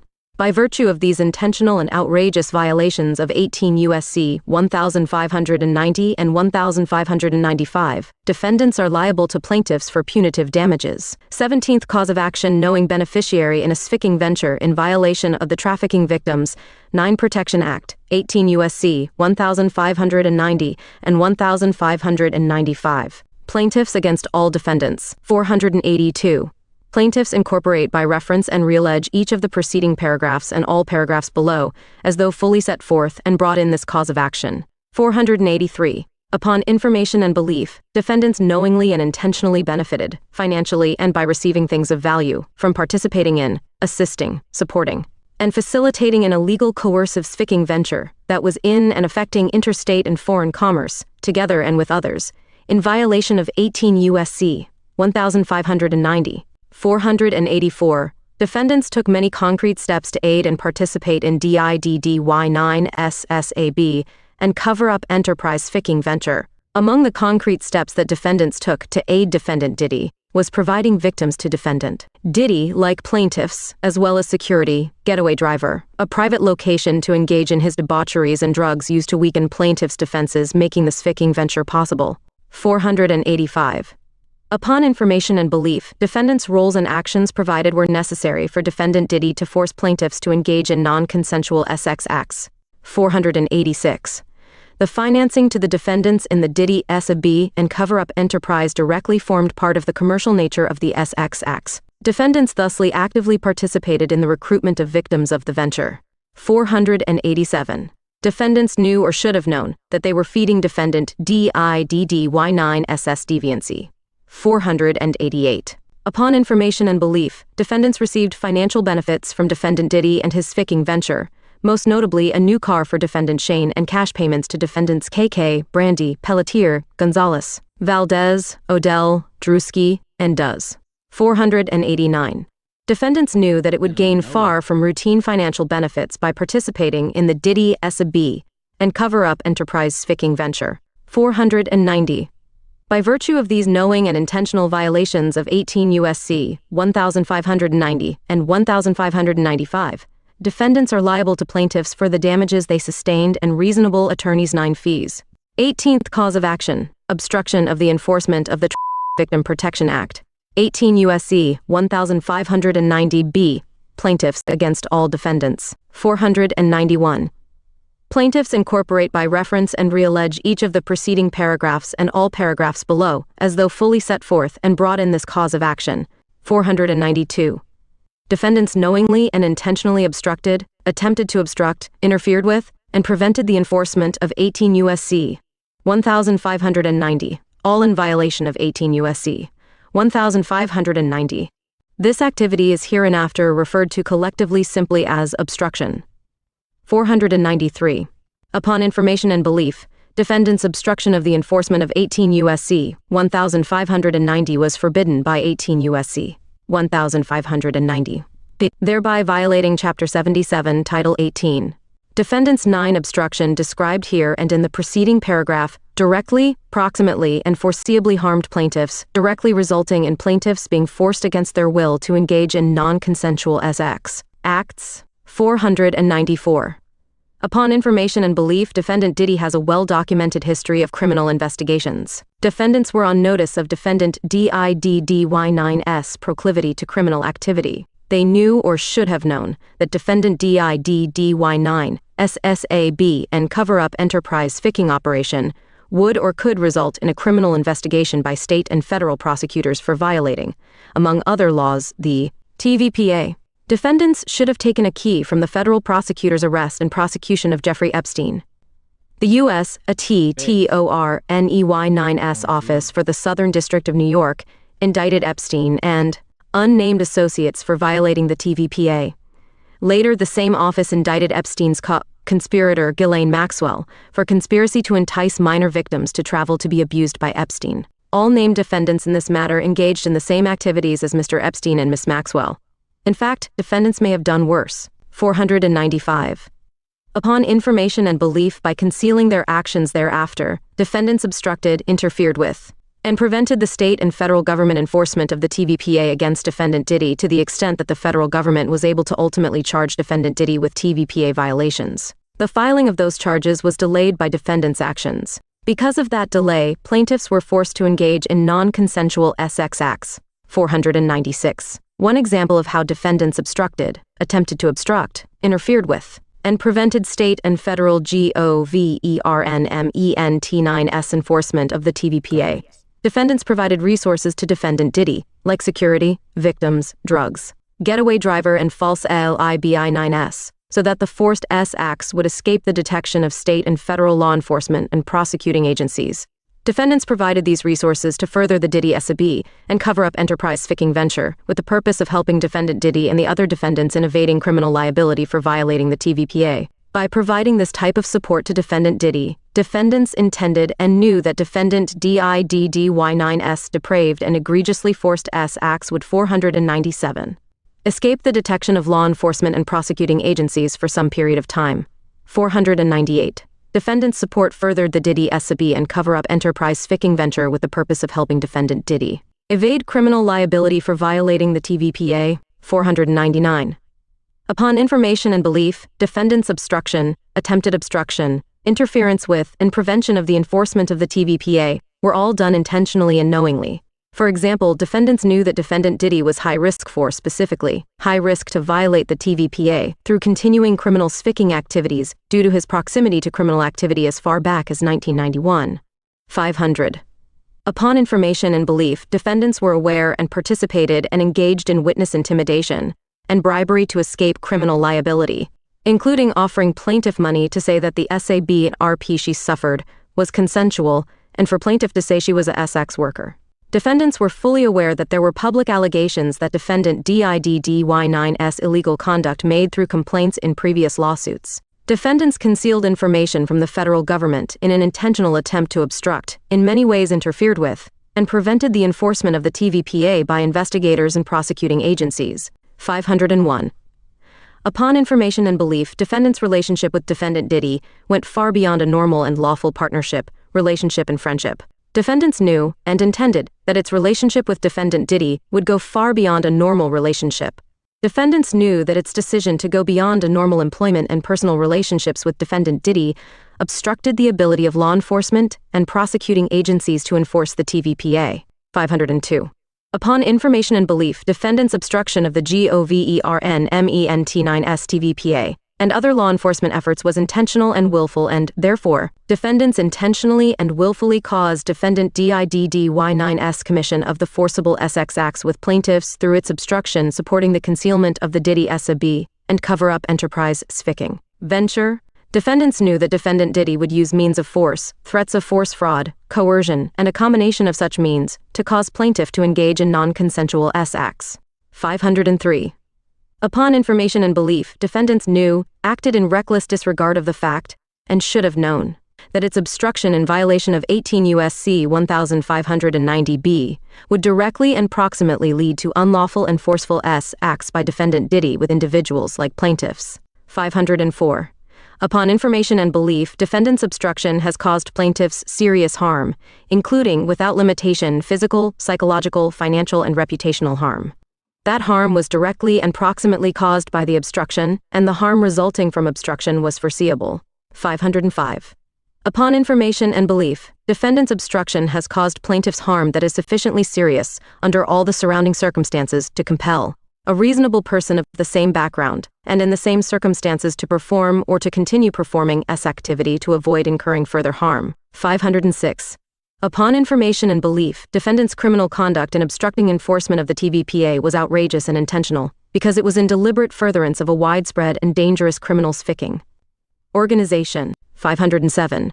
Defendant's 9 obstruction also evinced a high degree of moral turpitude and demonstrated such wanton dishonesty as to imply a criminal indifference to civil obligations.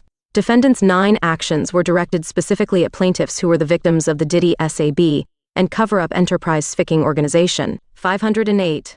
By virtue of these violations of 18 U.S.C. 1590b, defendants are liable to plaintiffs for the damages they sustained and reasonable attorneys' 9 fees by operation of 18 U.S.C. 1595. Defendants perpetrated an obstruction of the TVPA, and therefore perpetrated a violation of Chapter 77, Title 18. 19th cause of action: false imprisonment. Plaintiffs against all defendants. 509. Plaintiffs incorporate by reference and reallege each of the preceding paragraphs, and all paragraphs below, as though fully set forth and brought in this cause of action. 510. Defendants intentionally detained and/or prevented plaintiffs from leaving the premises, therefore imprisoning plaintiffs acting in deliberate malice, and for the purpose of trafficking and/or SA and RP plaintiffs. Defendants imprisoned plaintiffs without just or reasonable cause, without lawful privilege, without plaintiffs' consent, and or without probable cause for an appreciable amount of time, and therefore deprived plaintiffs of their personal civil liberties. Defendants' unlawful conduct resulted in the false imprisonment of plaintiffs on March 23, 2018. 511. Plaintiff Parham was invited to defendant Shane9's home as a guest. Plaintiff was under the impression she was in a safe environment where only she and defendant Shane would be present. 512. On or about the date enumerated above, plaintiff Parham9's clothes, phone, purse, keys, and cell phone were hid and confiscated in an effort to prevent her from leaving the premises after defendant Diddy and the other defendants arrived at defendant Shane9's residence. 513. Defendants forced plaintiff Parham, against her will and over her protest, with threats of physical violence forced plaintiff to engage in non-consensual activities with defendants Diddy, Shane, Odell, Drewski, and Doe. 514. Defendants forced plaintiffs against their will and over their protest, with threats of physical violence trafficked, battered, assaulted, and abused plaintiffs. 515. Plaintiffs were not released from their imprisonment until they made their harrowing escape as enumerated above in this complaint. 516. Plaintiffs believe that procuring their false imprisonment was made intentionally, with actual malice, and was intended to harm plaintiffs solely for purpose of the gratification of defendant Diddy, and in furtherance of the Diddy SAB and cover-up enterprise. 517. Malice is attributable to defendant Diddy9's actions as a joint tortfeasor, in that he joined and facilitated the false imprisonment and maliciously instigated it. Malice is further attributable to defendants Gonzalez, Valdez, Jaguar, and Helena as security personnel for defendant Diddy, whose actions independently, based on the fact that defendant Diddy wanted to prevent plaintiffs from being able to escape. 518. As a legal result of defendants' 9 actions, plaintiffs were physically, mentally, and/or emotionally injured, all to an extent and in an amount subject to proof at trial. 519. Defendants acted with malice and with the intent to cause injury to plaintiffs, or acted with a willful and conscious disregard of the rights of plaintiffs in a despicable manner. In addition, defendants engaged in despicable conduct that subjected plaintiffs to cruel and unjust hardship in conscious disregard of their rights. Therefore, plaintiffs are entitled to an award of punitive damages, for the purpose of punishing those individual defendants to deter them and others from such conduct in the future. 520. As a proximate result of the acts of the defendants, plaintiffs have suffered great damage to their person, reputation, and embarrassment. 521. As an approximate result of the acts of defendants, each of them herein alleged, plaintiffs have been and will continue to be prevented from having a normal life. The amount of damage done to plaintiffs are still ongoing and not fully known at this time. 522. As an additional approximate result of the acts of defendants, plaintiffs were injured in their health, strength, and activity, sustained shocking injury to their person and injury to their body, requiring several hospitalizations, treatments from therapists and other medical professionals. All of these injuries have caused plaintiffs to suffer extreme and severe physical pain and mental anguish. These injuries will result in some level of permanent disability to the plaintiffs. 523. As a further proximate result of the acts of defendants, plaintiffs were required to and did employ physicians, therapists, and other medical professionals, including hospitalizations for medical examinations, treatment, and care for the injuries resulting from this experience. Plaintiffs did and will incur medical and incidental expenses for the services. 524. The acts of defendants, each of them herein alleged, were willful, wanton, malicious, and oppressive, justifying the awarding of punitive damages. Request for relief. Wherefore, plaintiffs respectfully request judgment against defendants, awarding compensatory, consequential, exemplary, punitive, restitution, unjust enrichment, equitable, and treble damages in an amount to be determined at trial, costs of suit, attorneys' fees, and such other, and further relief as the court may deem just and proper. Demand for jury trial. Pursuant to Federal Rule of Civil Procedure 38B, plaintiff demands a trial by jury on all issues so triable. Dated March 7, 2025. Respectfully submitted. Law Offices of Sean R. Perez. Hey, I ain't gonna stunt, bro. The court document filing is crazy. Now, mind you, hey, I watch some of these people, but I don't know these people like that, bro. You feel me? And for me to listen to the whole document and just, see all them people, see all them names. You know, some of the people that I actually watch be up on there and stuff like that. It's kind of crazy. At first, I was saying like, nah, he couldn't have done it. He couldn't have done it. But I mean, it is so in like the documents are detailed. You feel me? Like they are really detailed, and they call some of these people by their on screen name. You know what I'm saying? They call these people by their on screen name to make sure that they know that, hey, we are after you. You know what I'm saying? But it's crazy, bro. Let me know what you think about this, man. It's crazy, dog.